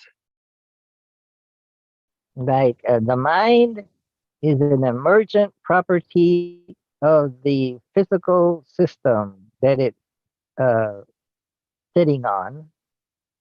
But how could that physical system have, or how could the mind have arisen from that system if you need something to get it started? So there had to be a previous mind to have the present mind continue. So now you're talking of iterations. Hmm. Hmm. Or like at conception, there is when does the mind enter the body? Is it at conception, or does the mind gradually arise out of the neurons? And there you have consciousness arise. Or is it I favor that something evolutionary? I think it arises when the body's ready. So like when the body is in the womb and is being designed, like there has to be like a percentage where the body is good enough, because you still have like deformity and things like that. Like it has to, as long as the body is able to hold the spirit, then at that point, that's when the spirit gets into the body and then operates it. But the body has to be good to operate. Hmm. It doesn't have to be perfect. No, it just has to be, because you have like that's because you still have like birth defects and things like that. Like the body just has to be able to sustain life. So like if the baby dies within the body, I think the body, at least the soul, will at least go into another body at that point. So like saying, instead of dying completely, it'll go into like say if it's with woman A, the womb in woman A, it dies, but then it'll go then to woman B to live. But we don't have a way to necessarily, or can you think of a way to set up a test? To have like an actual idea? Nah. I mean, on a giant whiteboard of ideas, it's on the whiteboard. Yeah. So it can stay on the whiteboard until we have to clear to make space for more space on the whiteboard. Yeah. Then there are those categories of questions that we can create tests for to try to test for. I don't know how to test so many of those items. But Masa, you've got your hand up. Yes, thank you. I have two issues to talk about. First, hi, good morning, Joy. Good morning. Joy, good morning. Actually, how to say? This is my selfishness to start speaking about kind of your existence for me. Actually, we have met. We have a common meetup session, three meetup session here, and Socrates Cafe in Chiang Mai, and also another meetup session who is hosted by one kind of a beautiful lady from Afghanistan, which will be held. It's held next kind of tomorrow. So actually, what is your kind of the daily life, or what is your like the way of spend the weekdays, weekend? Because I have already always see the this kind of this view. We can see beautiful picture and also the bookshelves. Hi, good morning, Bench. Joel. Morning, Master. Good morning, everyone. So I have a strong curiosity of your how you can kind of spend your weekends, just like using the meetup session or the or sorry, so just this is a weird question. Then actually Saul that Cody was speaking about this is a kind of the this is coming from the religious belief by Hinduism and also the Buddhism, such as reincarnation, kind of mindset of the reincarnation. If the people have a good karma, then the people is passed away. The soul is kind of separate, decoupled from the body. Then if the person who is passed away had a lot of good karma, the soul is believed to be kind of gets a very positive judgment by the God.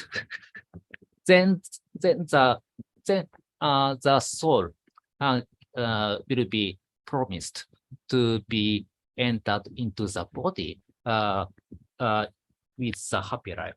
I will tell you, this is religious kind of and very this is a religious belief in the Buddhism, which is a very vague explanation for myself. So actually, so that is why the this is issue that I heard just last week. As the relationship between the soul and also the body. The relationship between the soul and the the body. So could it be that the soul is the driver and the body is the vehicle? Yeah, yes, but basically, I do not believe the soul. Because any scientist cannot prove the existence of the soul. So then why the people can become kind of mature, getting mature, because we have our brain have a function by kind of the wave, like the wave. Then at first, when the person is just a baby, an infant, the kind of structure of the wave is very it's not so perfect. But when the people get a lot of experience year by year, the structure of the wave as a neuron system has become very sophisticated. The neuron system is kind of it's made by the protein or another kind of the chemicals, oils, etc., vitamin or etc. So that is why we need to take a lot of kind of protein or oil or kind of the organ out of food to help our brain to be in kind of grow up. So then finally we can get a lot of capability of thinking about very sophisticated ideas or speaking a lot of the different way or driving a car or etc. Then, but if the brain, the neuron system get damaged, and also if the neuron system get into the if the neuron system get damaged by the brain tumor, which is kind of the hit into the central function of the brain, the person become doing nothing. Yes. The same thing happens with a computer. When you unplug the computer, it stops working. Well, But um, but does that mean that therefore the programming of the computer is built into the computer? Yes, you could say firmware is programming that's built into the computer physically, but then there's software that it it comes up when you put the system on the RAM, but then someone had to have programmed it, and then yes, that can be programmed before shipping the computer, but then you turn it on, it boots up, and then there's the user. So maybe our soul is the user of the computer. that's a pretty good analogy, Harrow. And in the case of the computer, parts of it will still be running. It's really until the capacitors are fully discharged.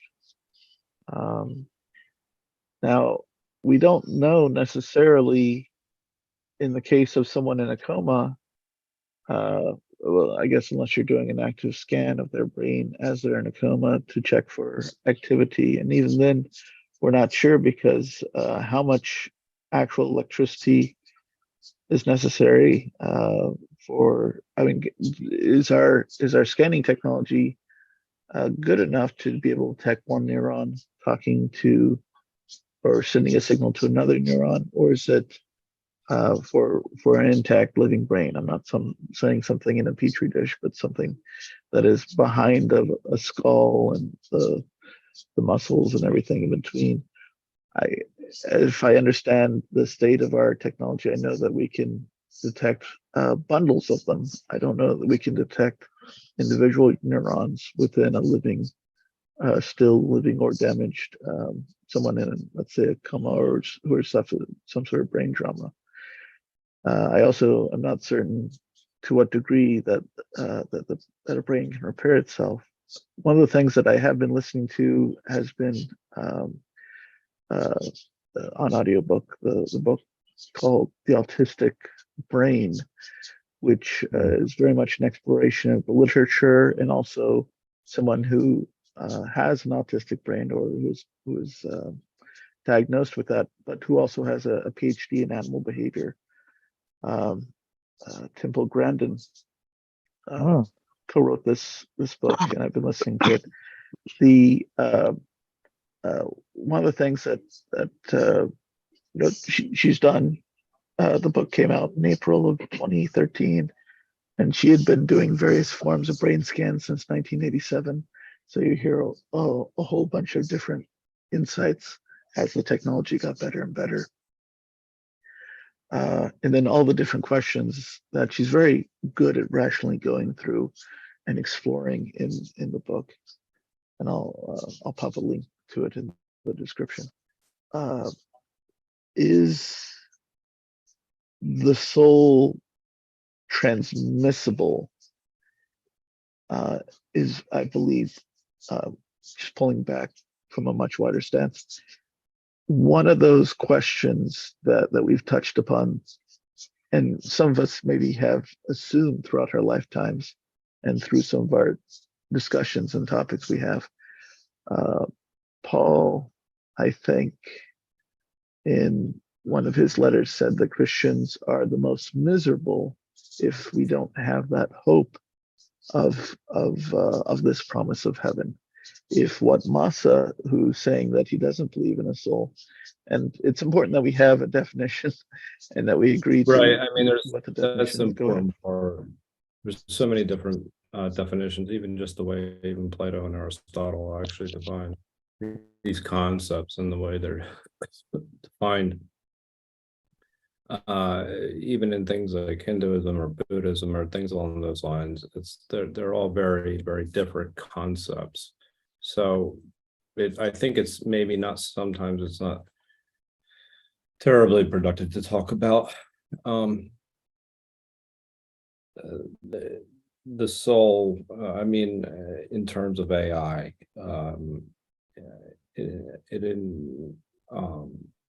Yes, go on. it insinuates something that's perhaps there's a supernatural aspect of it. And therefore, I don't see how that and AI as we know it, can, how it can be replicated if we're going to go with that assumption about humans. If we are going to go with the assumption that we're just something that emerges from nature and that we have like these ability to just take in information and the amount of information that we could take in and that we were able to apply that information, like this idea of what is knowledge or what is understanding, if that's all we are, and all we are was some kind of model, well then, yeah, then AI has the ability to probably, or to it will surpass human capabilities, but it'll be a superior whatever being of sort. But it's a tool, and it's superior in putting information together to give us an answer.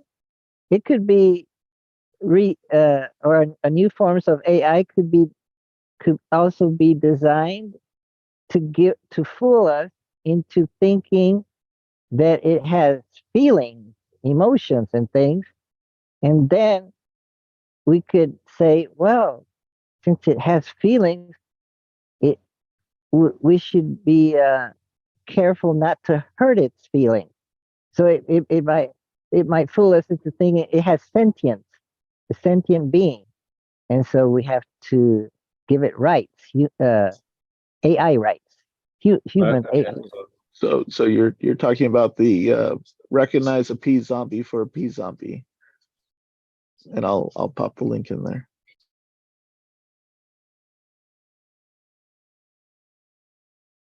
Because we as scientists could say we don't have a soul by observing a human as a machine. So we probe it and see, and we never get to feel what it's feeling, but we can observe its behavior and determine, oh, it's just a machine.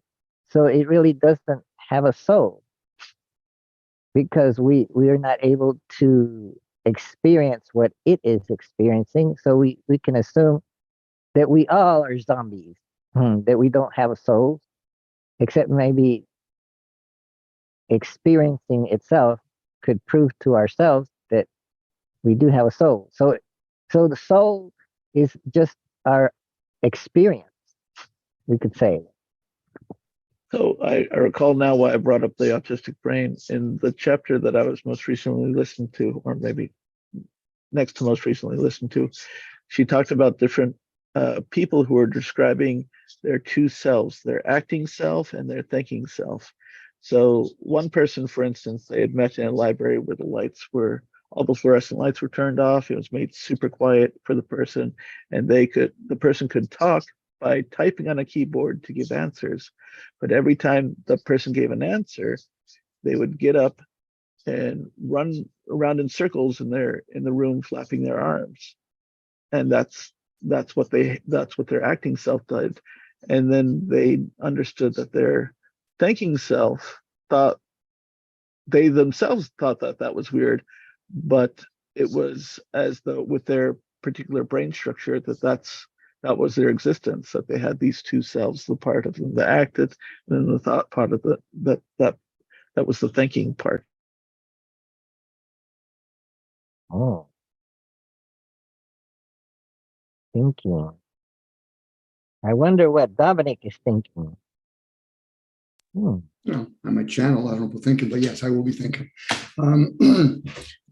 I shared this before. We do have many receivers. We got the hemispheres, we got the heart, we got many receivers in the gut. We even have what's called soles of our feet. There's two of them. Hence why people, when you practice grounding. But I get it. If you want to identify the whole with parts, I'm the heart, I'm the hemisphere, okay. But you're going to miss the fact that there's many receivers. So when we have computers, in this case, AI is actually it's very hemispherical right now. And knowing us as humans or human beings, what we'll end up doing is what we do with computers. A new program will come in or a new technology will come in, we'll abandon the whole. Many old technology, most of us never fully utilized.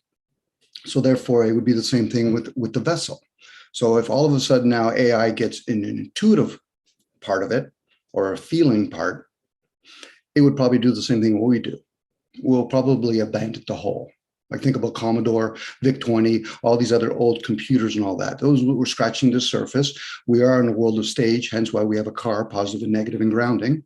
And then we call it a car. Same idea when it comes to a plane. We just call it a plane. Once people grasp that, then they can actually go inwards and say, okay, so who gave us all these languages? That's an inquiry. If you're really trying to do the who's and why's inquiries, most people just want the same old, same old. They want to quote older people that were probably channelers, or they channel at one point. I don't care if it's Kant, Socrates, Jesus, Muhammad, Buddha. It was always an individual journey.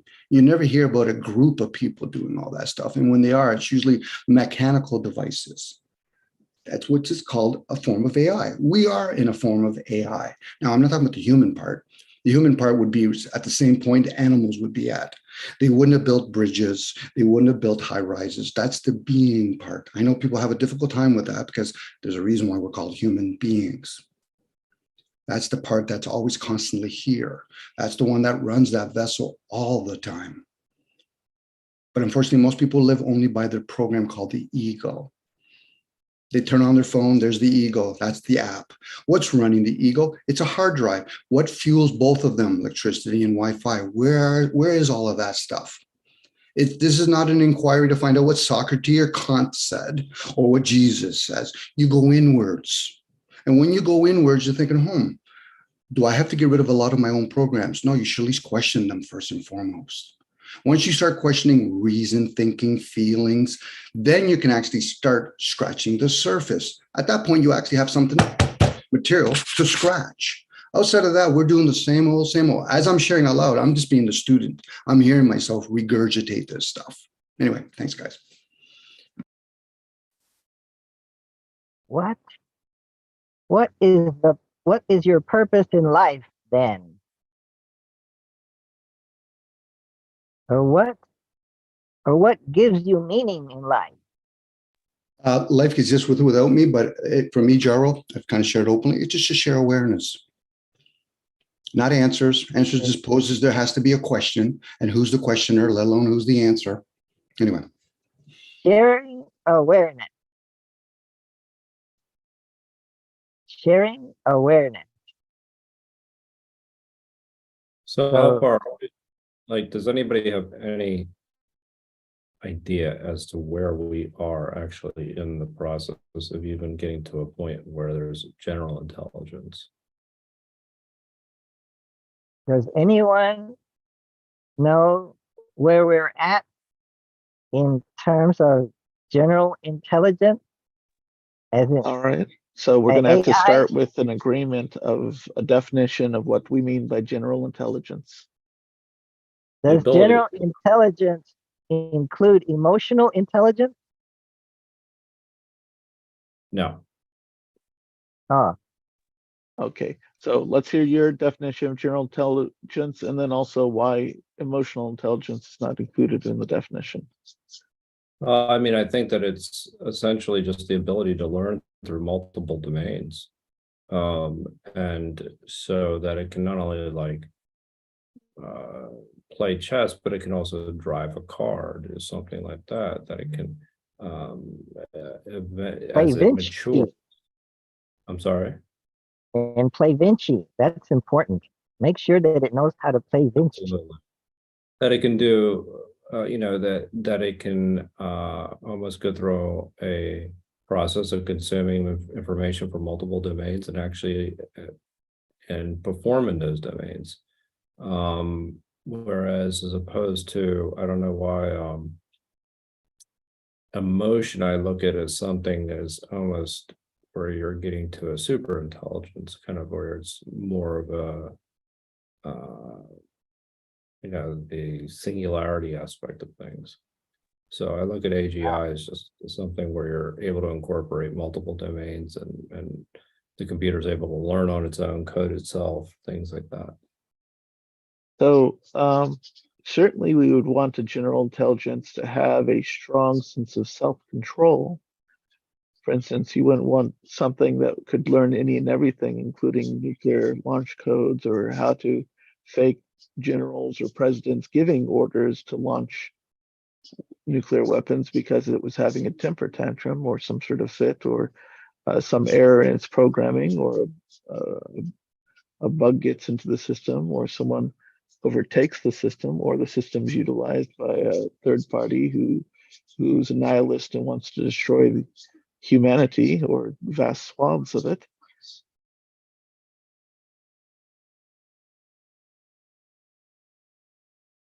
So you're Like saying you wanted to have emotional intelligence for that? the 3 rules of the robot. Have you heard of that? Yeah. That's one. Isaac As a- Asimov. That it should make sure it's not gonna hurt humans. If I can say something, guys, if a person is physically and mentally, because obviously I'm hearing about the mental capacity, where we're going, without the energy and emotion, there's a lag going on. So when you move your hand, that's one version of energy and motion. When you're thinking or feeling in this case, you're actually doing energy and motion. Now, esoterically, there's the first 7 years, the physical development, the next 7 years, the emotional development years, and then there's the mental development years from 14 to 21. The brain doesn't fully develop till 25. So then what's actually developing? So until a person realizes that, they're actually denying themselves of the emotional energy. That's usually the feminine energy. Yeah, anyway. I found it interesting that in the order of things, emotional intelligence came before the higher learning. Very true. Mhm. That's why they understand about, I'm going to get into yeah. all of that. But go ahead. Even in Stoicism, the idea of okiosis, the idea of being aware of the other, and not just yourself. Yeah, that's a very important part. That is happen to occur in the first 7 to 8 years. But I think from that perspective, yes. But I don't look at an AI as going through that process. Well, that's AI. Again, HDI. because we've limited ourselves. And if you line up the 3 brains, you'll realize the cycles with them too.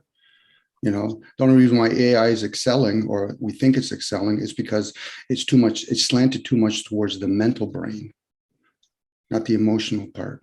Think about women, because they're childbearing, they usually lead intuitively. That's why we have many words with the word IN in it: intuitive, insightful, inspiration. It's usually the hemispheres that, of course, the mind doesn't usually work through the brain. It works at the upper brain. It works through the midgut. In the heart. Midbrain. The heart's just another vessel. Gyros, another receiver. Blood flows to it. Hence, there's memory cells within the blood. So a lot of people play that understanding stuff. I said you have to go to the midbrain. You have to go to the gut. And if women, chakras. I've heard the center of the person, or if the soul exists in the most physical embodied representation of it, it is the diaphragm.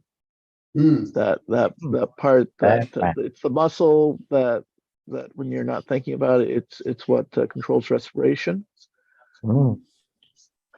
And that when you're feeling things to your most core, you're talking about that area towards the lower part of your rib cage, underneath your lungs. It's that organ that is the embodiment of the soul, where you'll feel. When we say gut, we can be referring to that muscle right there. Thank you, and if it's not in constant operation, within 5 minutes, brain death occurs. But the muscle itself, wouldn't it be controlled by nerves that go to a ganglion somewhere? So where is that ganglion? Well, Those are keep in pep- mind, there have been full spinal cord in the neck, for instance, where full paraplegic, no control of the body, the muscle itself keeps going. So the person remains alive. The diaphragm has enough, I don't know if you want to use the computer analogy, internal programming to keep performing its function, just like the heart in that person keeps going, keeps beating as well without connection with the brain. What about the pacemaker? What that just kind of connects to the heart muscle and gives it the rhythm? It's a regulate. It regulates the rhythm that that would be there otherwise. Gerald, the metaphor that I could use would be the hemispheres of the king and queen of any kingdom. The heart is the gesture. That's the one that when the king and queen aren't in line, the gesture privately will actually have a conversation. But the kingdom is run by everything from within. It's usually the king and queen only are supposed to represent the king and queen. Hence why when you hear about even biblical, where you had the king and queen, but you actually had something like a wise person, doesn't matter if it's a female or a male, and they would be channeling information. Because again, the humans forget, the human race forgets, it doesn't fucking create anything. It makes things, but it doesn't create anything. We don't have that ability. If not, just ask anybody that you know in your immediate surrounding. You know anybody that made steel? No. You know anybody that gave us the language of Sanskrit, numbers, colors? No, we know how to use it. And even that, even when we talk about like numbers and colors, they all have energies to them. There's a reason why it's number one, let alone number two and number three. Most people just know how to use it, let alone understand what's a plus sign, what's an equal sign. That's when you start becoming aware, and that student now is inwards, and it has many teachers. That stuff that they do outside when you go to school, no, it doesn't matter who it is. They're there for a mark. They're there to earn fiat currency. And the person that's teaching, if they are truly a student, they're the ones that's hearing themselves. You know, dare not talk to a guru or somebody that meditates and he does nothing more, or she, more times that's a male. They do nothing more than downloading information for their own purpose. It's not about teaching other people. You could share with other people and they can get some teachings out of it if you want to, but to literally think that somebody's your teacher, first inquiry, ask your parents, ask your loved one, did you teach me how to breathe? No, so then you're not my teacher. Anyway. Anyway, so what have we learned so far? We've learned that we're here sharing and thinking out loud and exploring and boldly going where we've never been before. But then, what for? Is it worth anything? Will it make our lives better? Will it inspire us to greater heights? Will it transform the world? I feel taller. In biblical, you know, can you make yourself become even taller? Maybe. I guess if you put a book underneath you. Feel better. If we breathe, if we breathe in, maybe we'll grow a centimeter. And then when we breathe out, we'll shrink a centimeter.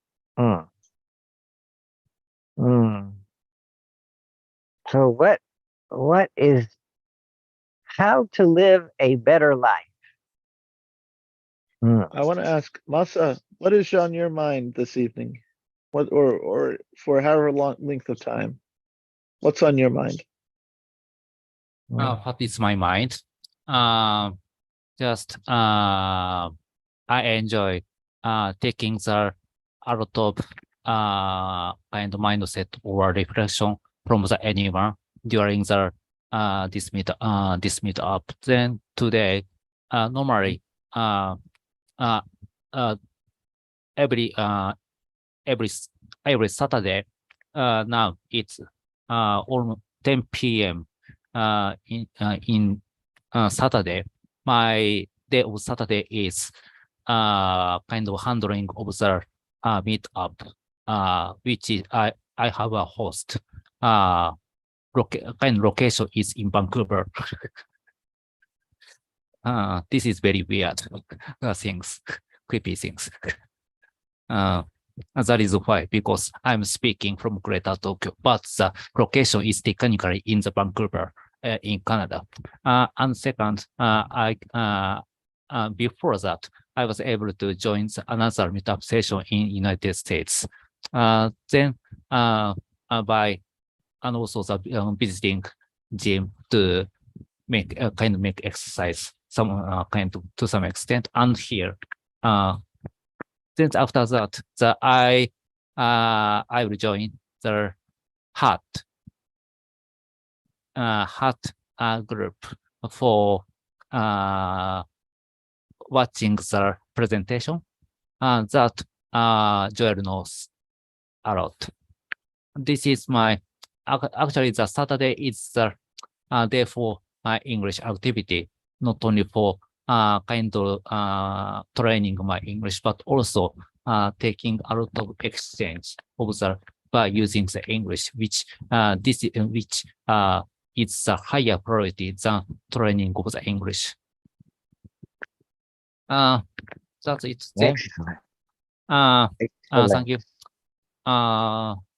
But one of the problem for participation of the heart in Toronto is the time zone. Because it can start from 0 a.m. in Japan Standard Time to the 2 p.m. in early morning on Sunday.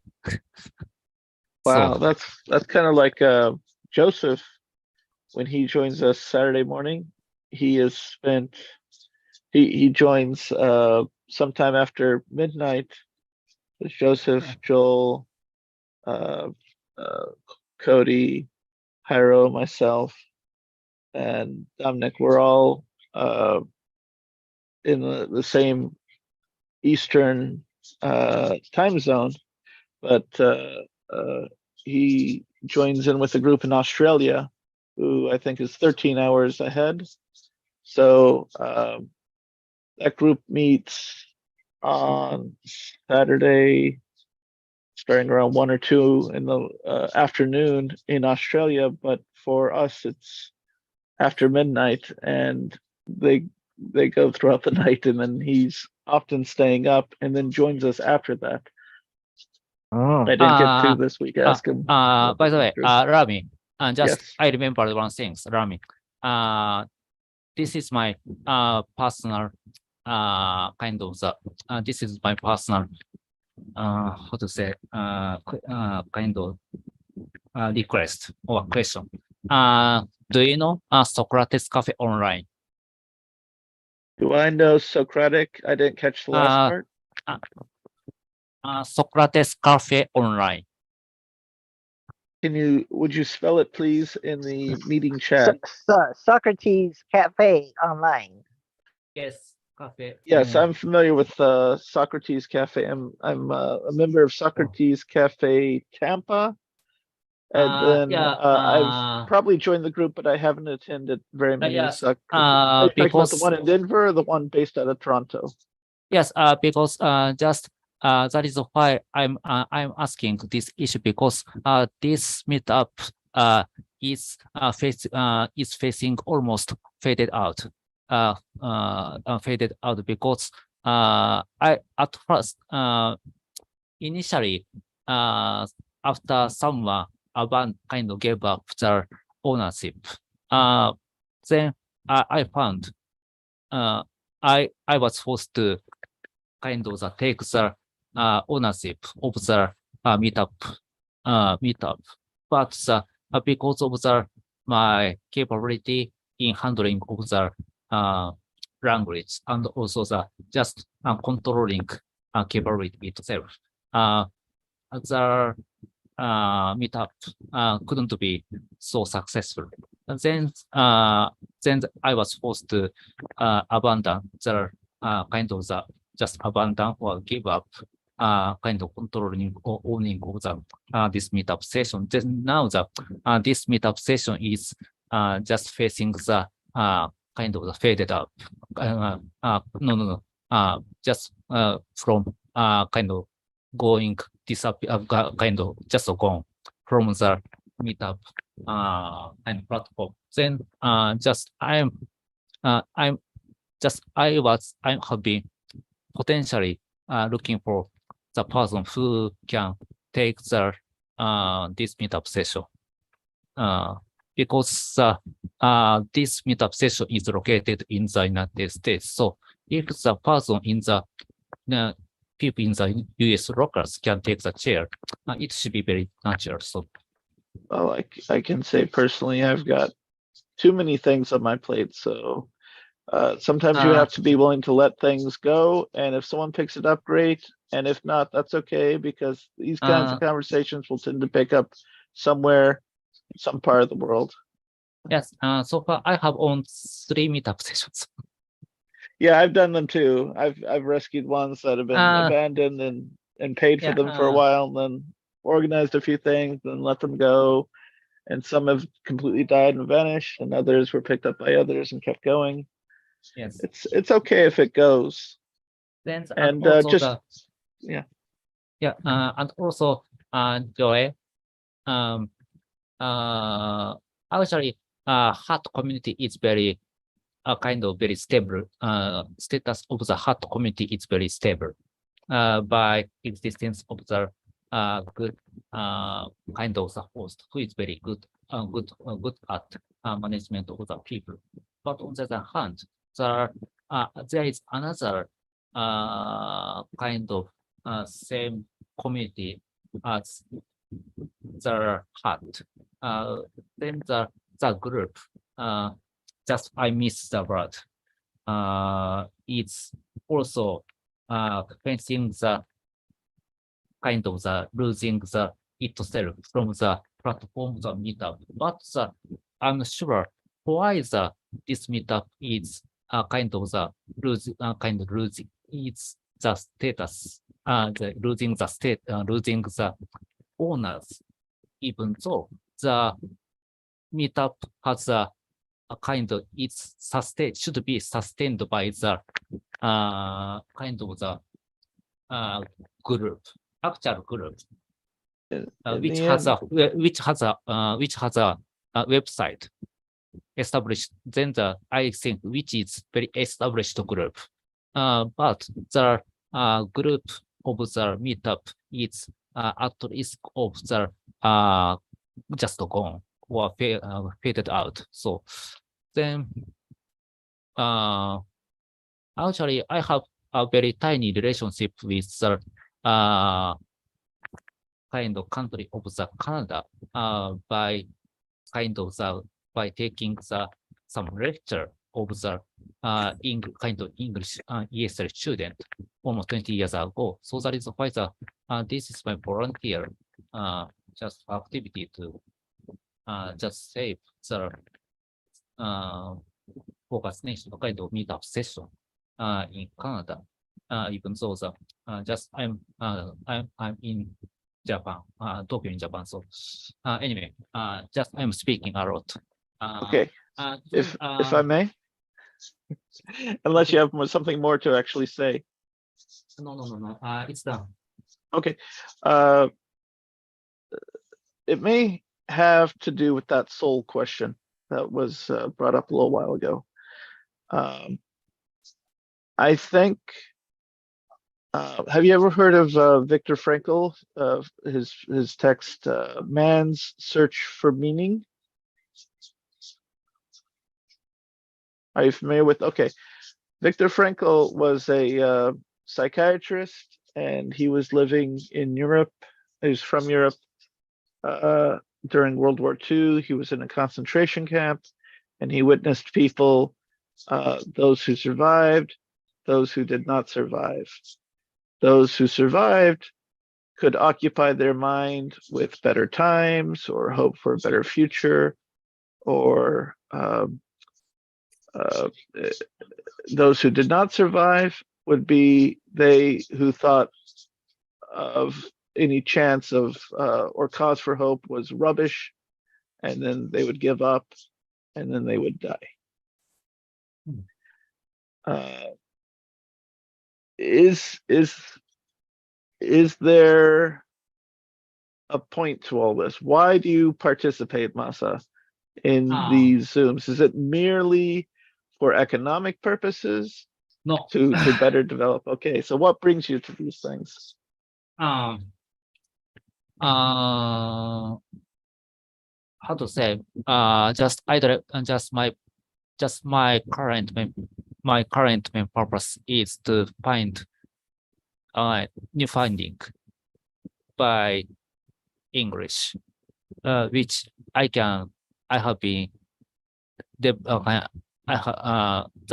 I have developed to some extent by taking the curriculum of the ESL and also the working in the foreign capital, and for my if the at first my purpose of participation of the meetup English kind of meetup located in the English spoken nation is actually the training of my English. But now the my purpose is to get to know a lot of kind of people's reflection or opinion, even though the which is totally kind of totally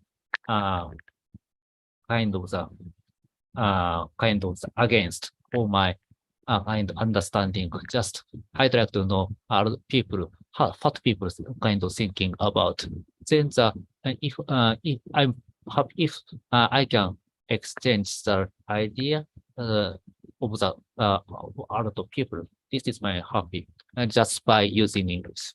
Just this is my purpose. Then actually my at once I was asked to get the commercial purpose in my meetup session, where is technically located in Vancouver, but I have denied any declined any commercial meaning in managing of the any meetup session. This is my just any cost of the running meetup is kind of pay the money from allowance. So. Right. Yeah. Yeah. Meetups got more expensive. I don't know if it's always no, not so expensive. the tool I'm as single. it once was. I'm single. Even though my daily kind of my monthly salary is relatively or absolutely cheaper than the regular kind of salary in the Japanese suites below the 40-year-old. So you're looking for novel, and you're also looking for different people's opinions to maybe challenge or break through to give you perhaps a purchase into a new way of thinking. Maybe yes.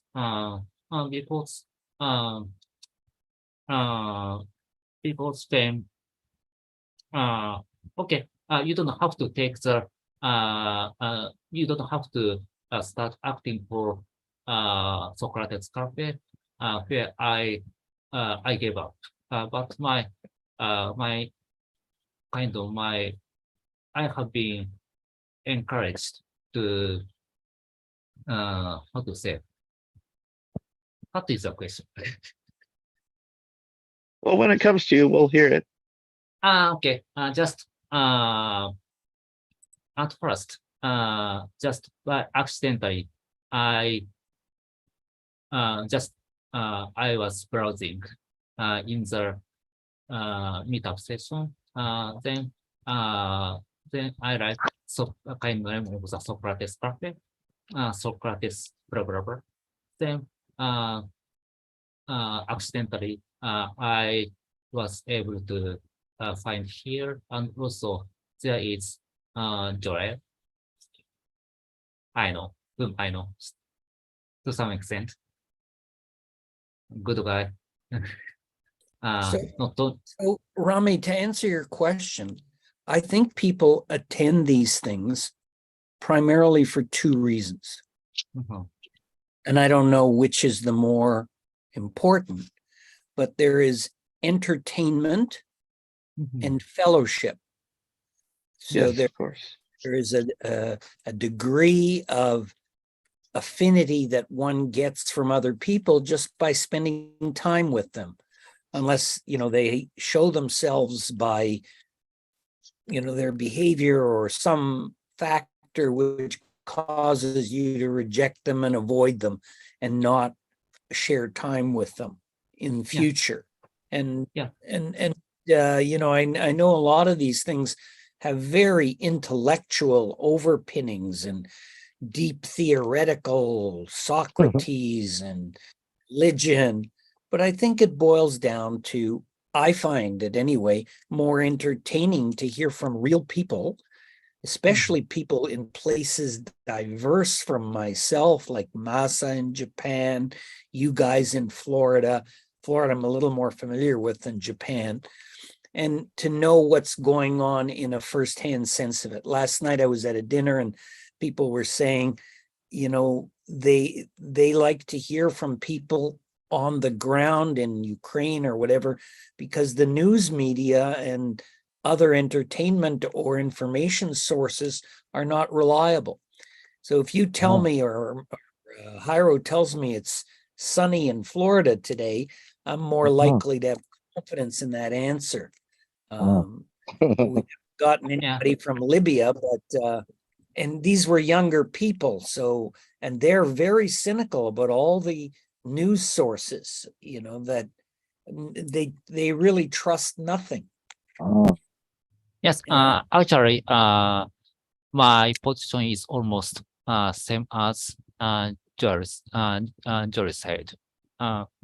Because before COVID became rampant, we do not. I do not know what is Zoom, what is Meetup. Then I was skeptical on Zoom and also the Meetup. But just after getting to know what is Zoom and also what is Meetup, then the Meetup gave me opportunity to meet people in the locals in Vancouver, Canada, and also the United States.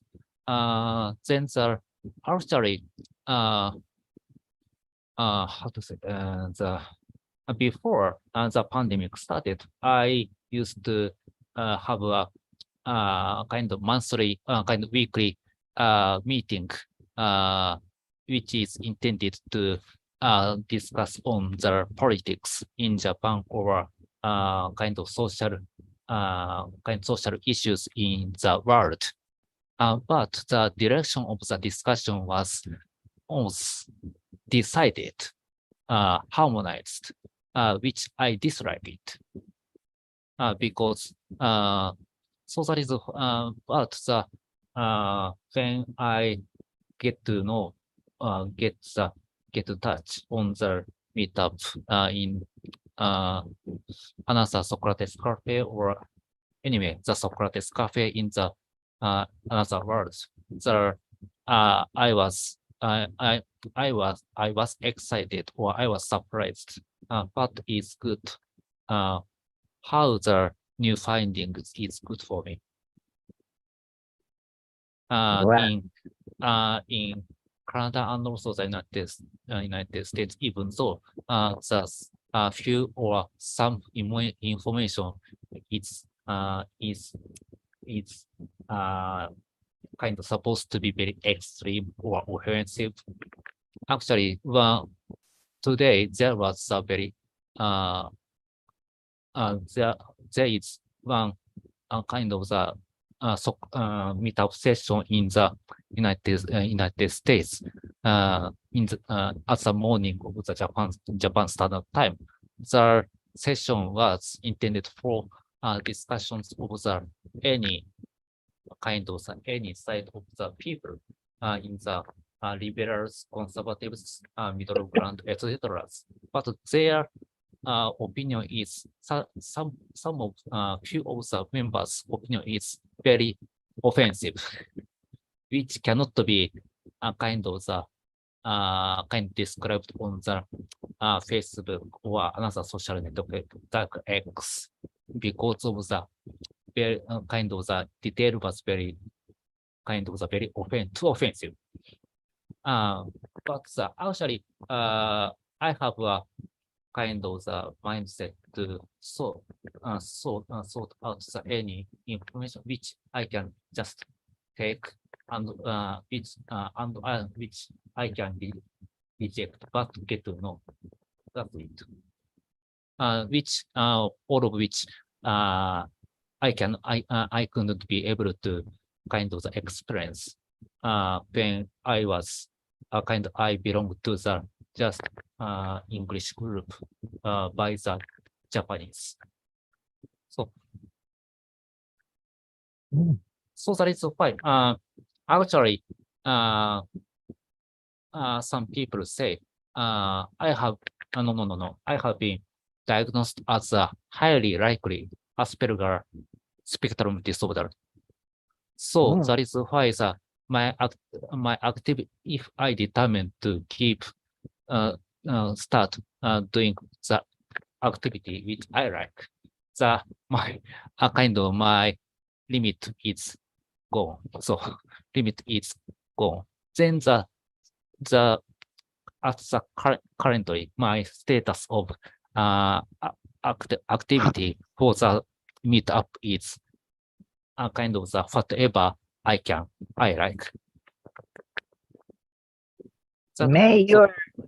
May your English improve 1,000-fold by attending Wake Up and Think Clearly, where we come together for entertainment and fellowship across many time zones and many latitudes. And we strive to search for meaning so that we can survive our difficulties. Yeah. Anyway, just one of the concern is any my activity, the all one activity here is kind of the recorded and also the exposed by the YouTube and also so just this is my concern, and I'm afraid if kind of some strangers see no. If this channel becomes famous, then you will become world famous. I do not want to. I dislike. And Think Clearly YouTube channel, where this is going live, you can go back and listen to yourself. I dislike this. I dislike the way. So just anyway, I'd like to just take a bus and also take my time before the session gets session for the heart to get to start. Anyway, good morning, Joy, Jai, Jairo, and also Rami for listening my kind of purpose or listening what I'm thinking about why I have been using Meetup. Thank you, Masa. Thank you, May Masa. you be successful in your search for meaning.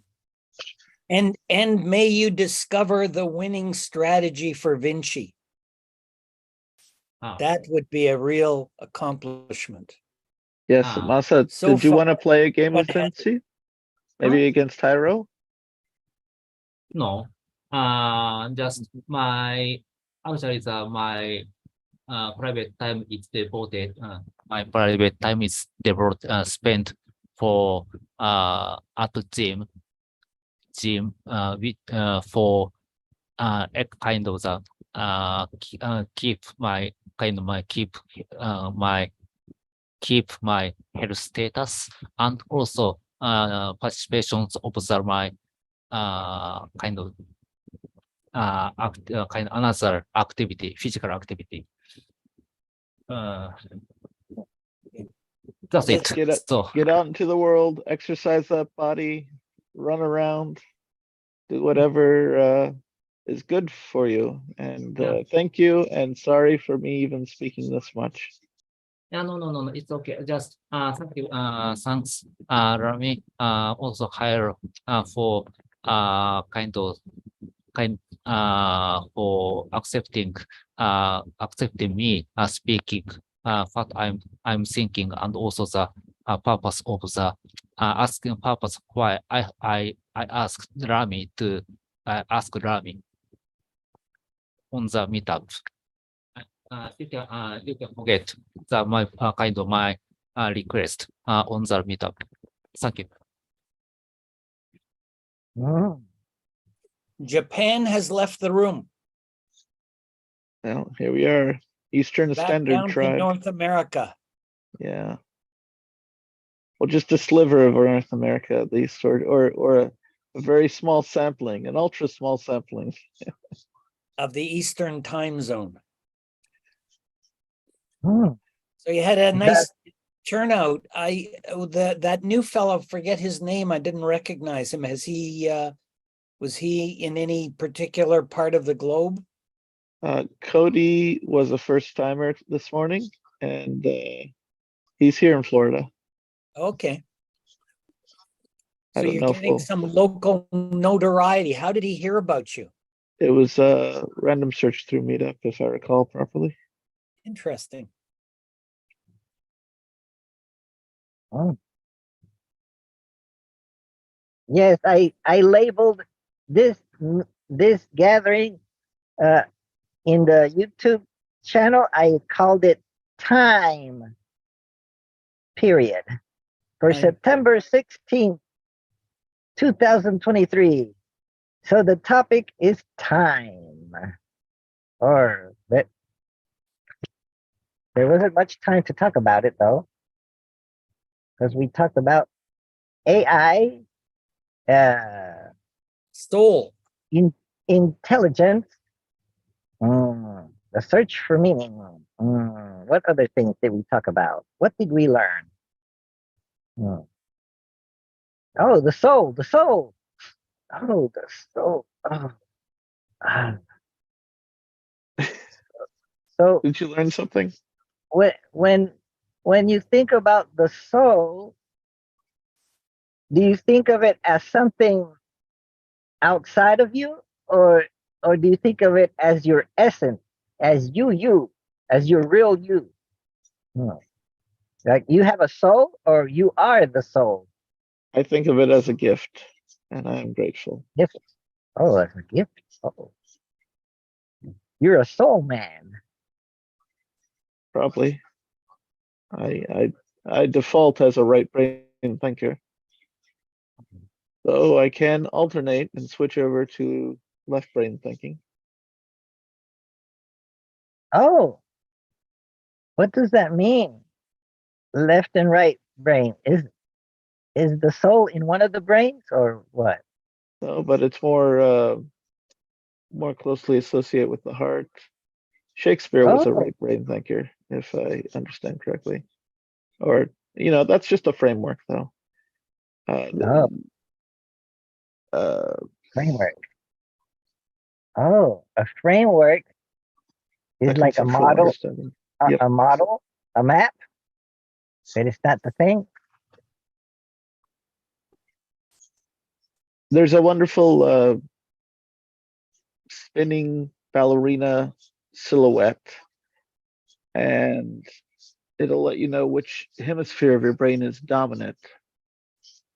Spinning right brain, left brain. And if you stare at it and think about it, you can get it to reverse in the direction. Here we go. Oh, Here we go. I'm gonna share screen. I've seen this promoted on many sites. Do we see her? Well, this model, this 3D model spinning? Yeah. All right. Oh. Oh, the way you interpret it, which way it's spinning to your interpretation, Right. That- Clockwise or that- counterclockwise is that the determines what kind of side of the brain you're using, maybe. yes that you're defaulting with, and it's possible to switch it if I understand correctly. So at first when I was looking, I was seeing, unless someone's playing a trick and is actually alternated in the animated GIF. In fact, let me see if I can open image in new tab. Yeah, there we go. Just the image, and let's see if I can zoom. Okay, so being that we're all men here, it's easy for us to focus on this beautiful And- form. And do you consider clockwise or counterclockwise viewing it from the bird's eye view, or what? Well, the Yeah, it thing changes. is, yeah, you've noticed it too. Yes. Yeah. I wonder, is it just my perception or is somebody changing the Right, this is a animated GIF, so it's a series of stills. And I'm questioning whether or not, right now, which direction are you seeing, Joel? I'm seeing clockwise, now Yes, that's- counterclockwise. That's interesting. I am still seeing clockwise. Earlier, when I first started seeing, I was seeing counterclockwise. Oh no! Now it's Has it going changed on you? counter. Now it's Now going it's clockwise. counterclockwise. Now Oh, for me, now it's we're seeing clockwise. opposite. Now, are you imagining, because you have to reposition in your mind, are you positioning as though you're looking clockwise as measured from if you were Oh staring- no! Now it's clockwise. and it's changed I for you switched now. it. Now, is it your brain's perception? Because these are just completely black silhouette. Just Yeah, switched for me. that's the pity.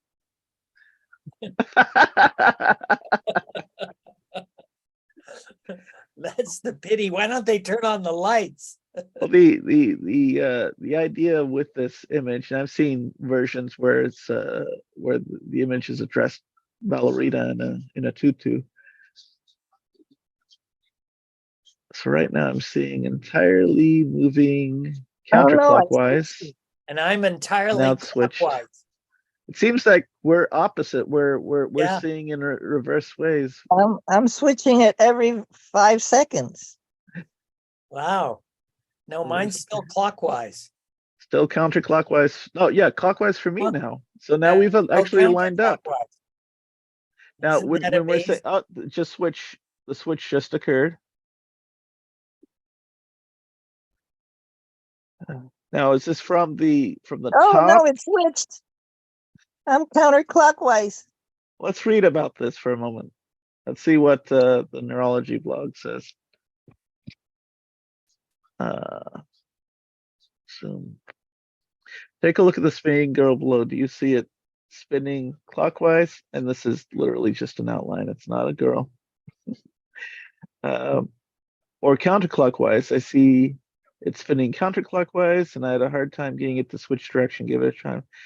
These kinds of optical illusions are always fun. They reveal how our brain processes visual information in order to create a visual model of the world the visual system involved. Great. Certain assumptions that are almost always right, like if something is smaller, it is likely farther away, but these assumptions can be exploited to create false visual construction of optical illusion. I remember one page was describing this. This is Trying not to- a dating site. You will need to Hmm. Oh, did you find okay, that was a different thing. Then if you find a man, what is this? Something about coffee beans. A denim. This was sent to me Reader is another alleged left brain right test. Find the man in the coffee beans. This is being passed around as an e-rumor with flowing claims.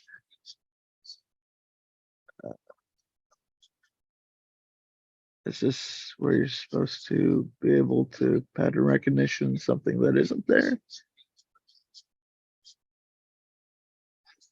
Doctors have concluded that if you find the man in 3 seconds, then the right half of your brain is better developed than most people. Well, maybe the right half of my brain isn't better developed. If you find the man between 3 seconds and 1 minute, then your right half of the brain is developed normally.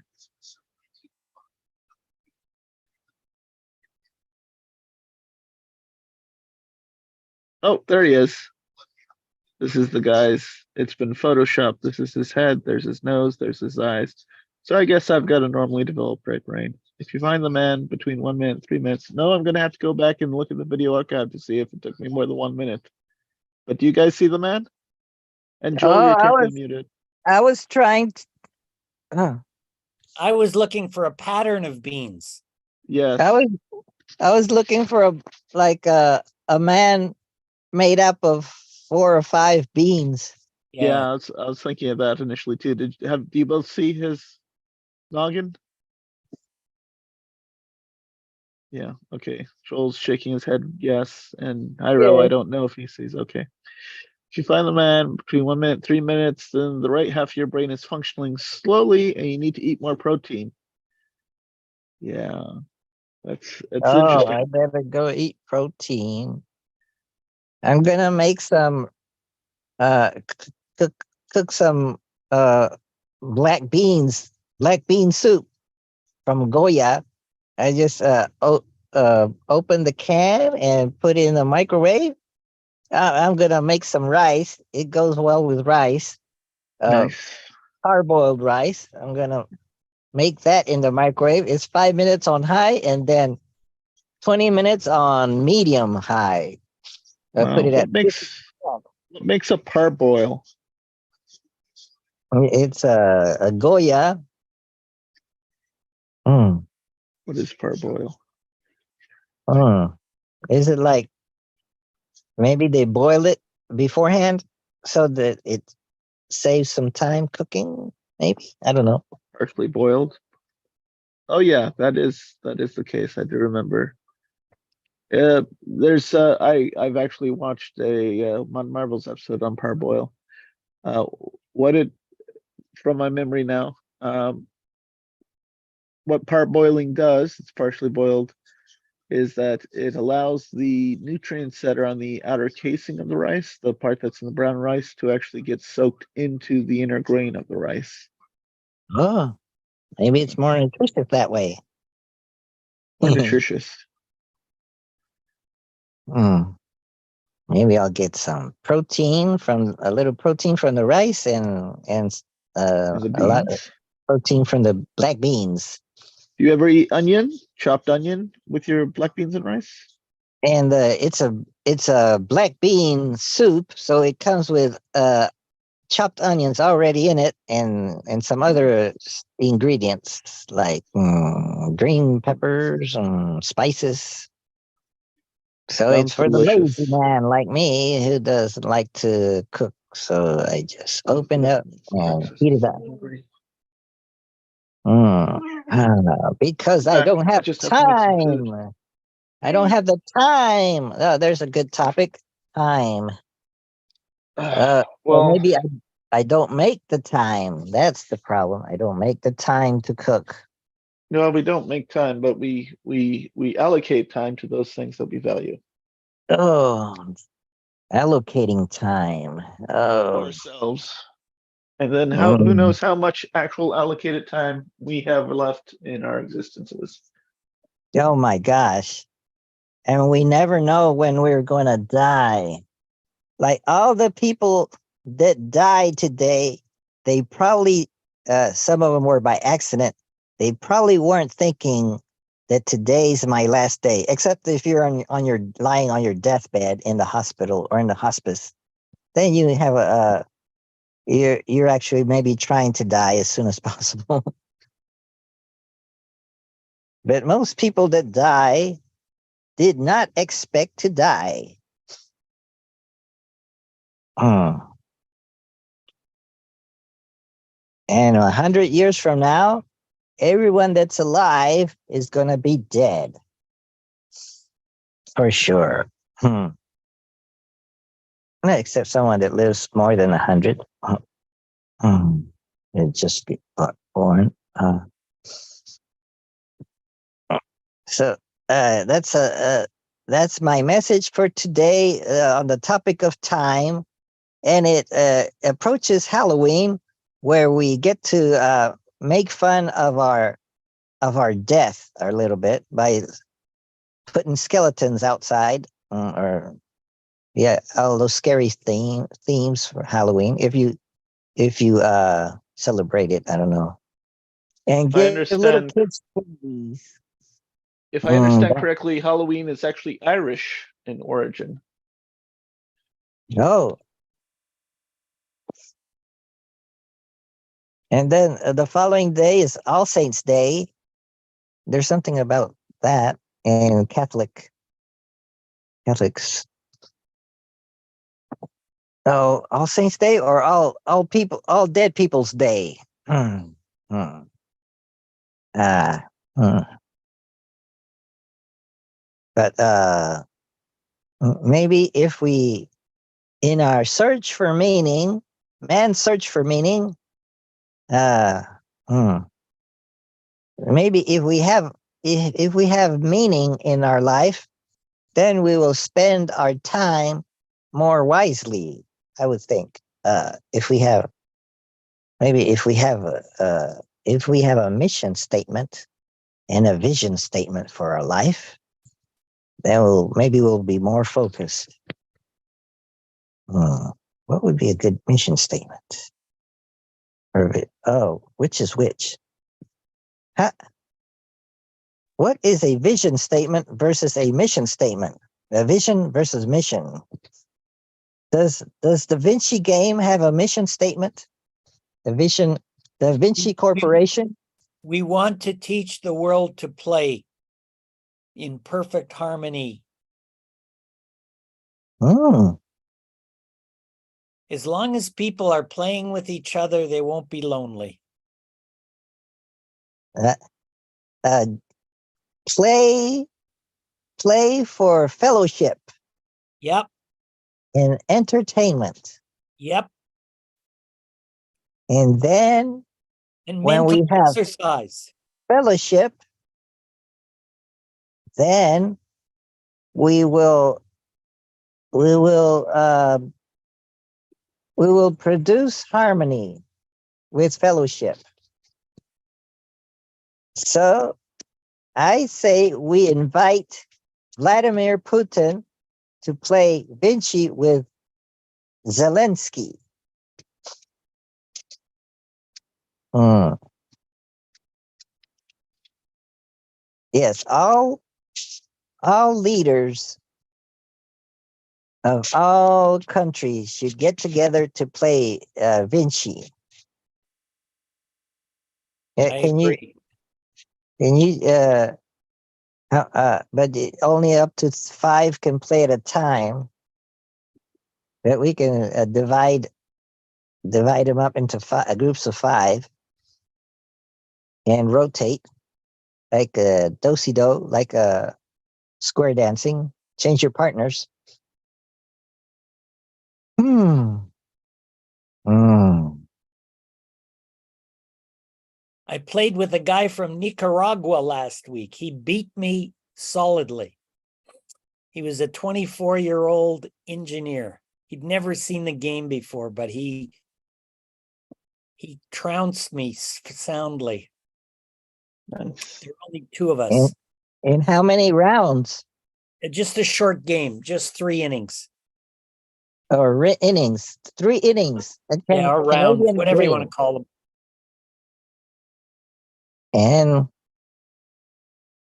it was his first time playing. Yeah, there's some, I'm starting to realize that with age, things slow down more than you like to admit or can accept. Seen a lot of young people who grasp this very quickly. Mm. That's a good insight and something to just get used to, I guess. Yeah. It's just reality. You can't change it. Mm. Accept it. Accept it. Anyway, guys, I'm gonna head out for today. I hope to have a 5-way game of Vinci, and I've got a little variant to the 4 orphans version. Maybe we can try that another time if people want. Mm. Look forward to it. Mm-hmm. Thank you, and I accept that you are going, and I'm thankful for the time that we got to share together. I'm thankful for the The fellowship time. and the entertainment Really- and the company to eat my breakfast. And the meaningfulness of it. Mm. No. So I don't think we ever had like an actual topic of the day, except that we defaulted to time, or you defaulted to time, but then tell us until perhaps it was too late if that was maybe you didn't have a strong like desire to discuss it, or you were saying if someone else had something better to talk about. I don't know that we learned any, or I don't know that I learned anything new. And I gotta wonder if Cody will come back, because for him, he noticed that nothing new under the sun. Basically, was reinforcing prior biases Mm. or understandings, which there's nothing wrong with reinforcing prior understandings. But I think when people come to things, like Ma said, stated, they tend to search for the novel. So The novel.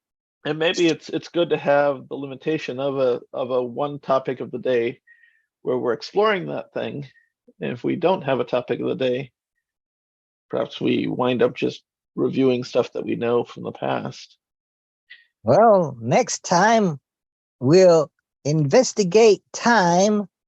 If we have enough time, Well, but hold we'll on. have to make time to cultivate the time to see if time is something that is constructed in the mind, or is it something physical, or Okay. both? So the mental image that popped up in my head are people standing around a site where something is to be done, and they've got a shovel, and someone's maybe leaning their arm on the shovel, and no one's actually sticking their shovel in the ground and doing anything. I feel like we're just talking, and I'd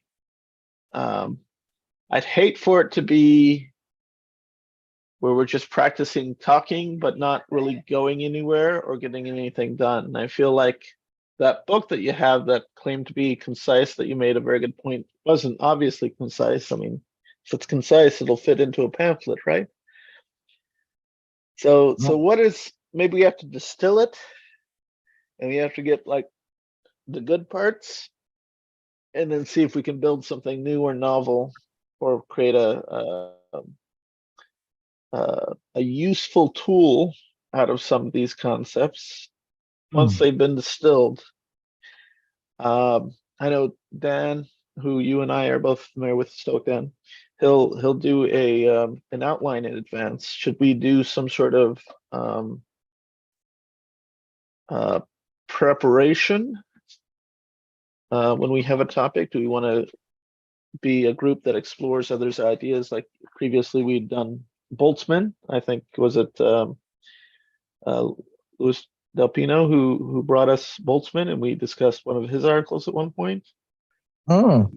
We want to get back into that sort of format where we're discussing someone else's thoughts for a while. Do we want to have thoughts that we've developed or caught on and added something to, and that we have to communicate, and then we pose it before a group in which we're asked this or that, or we have some of our concepts challenged.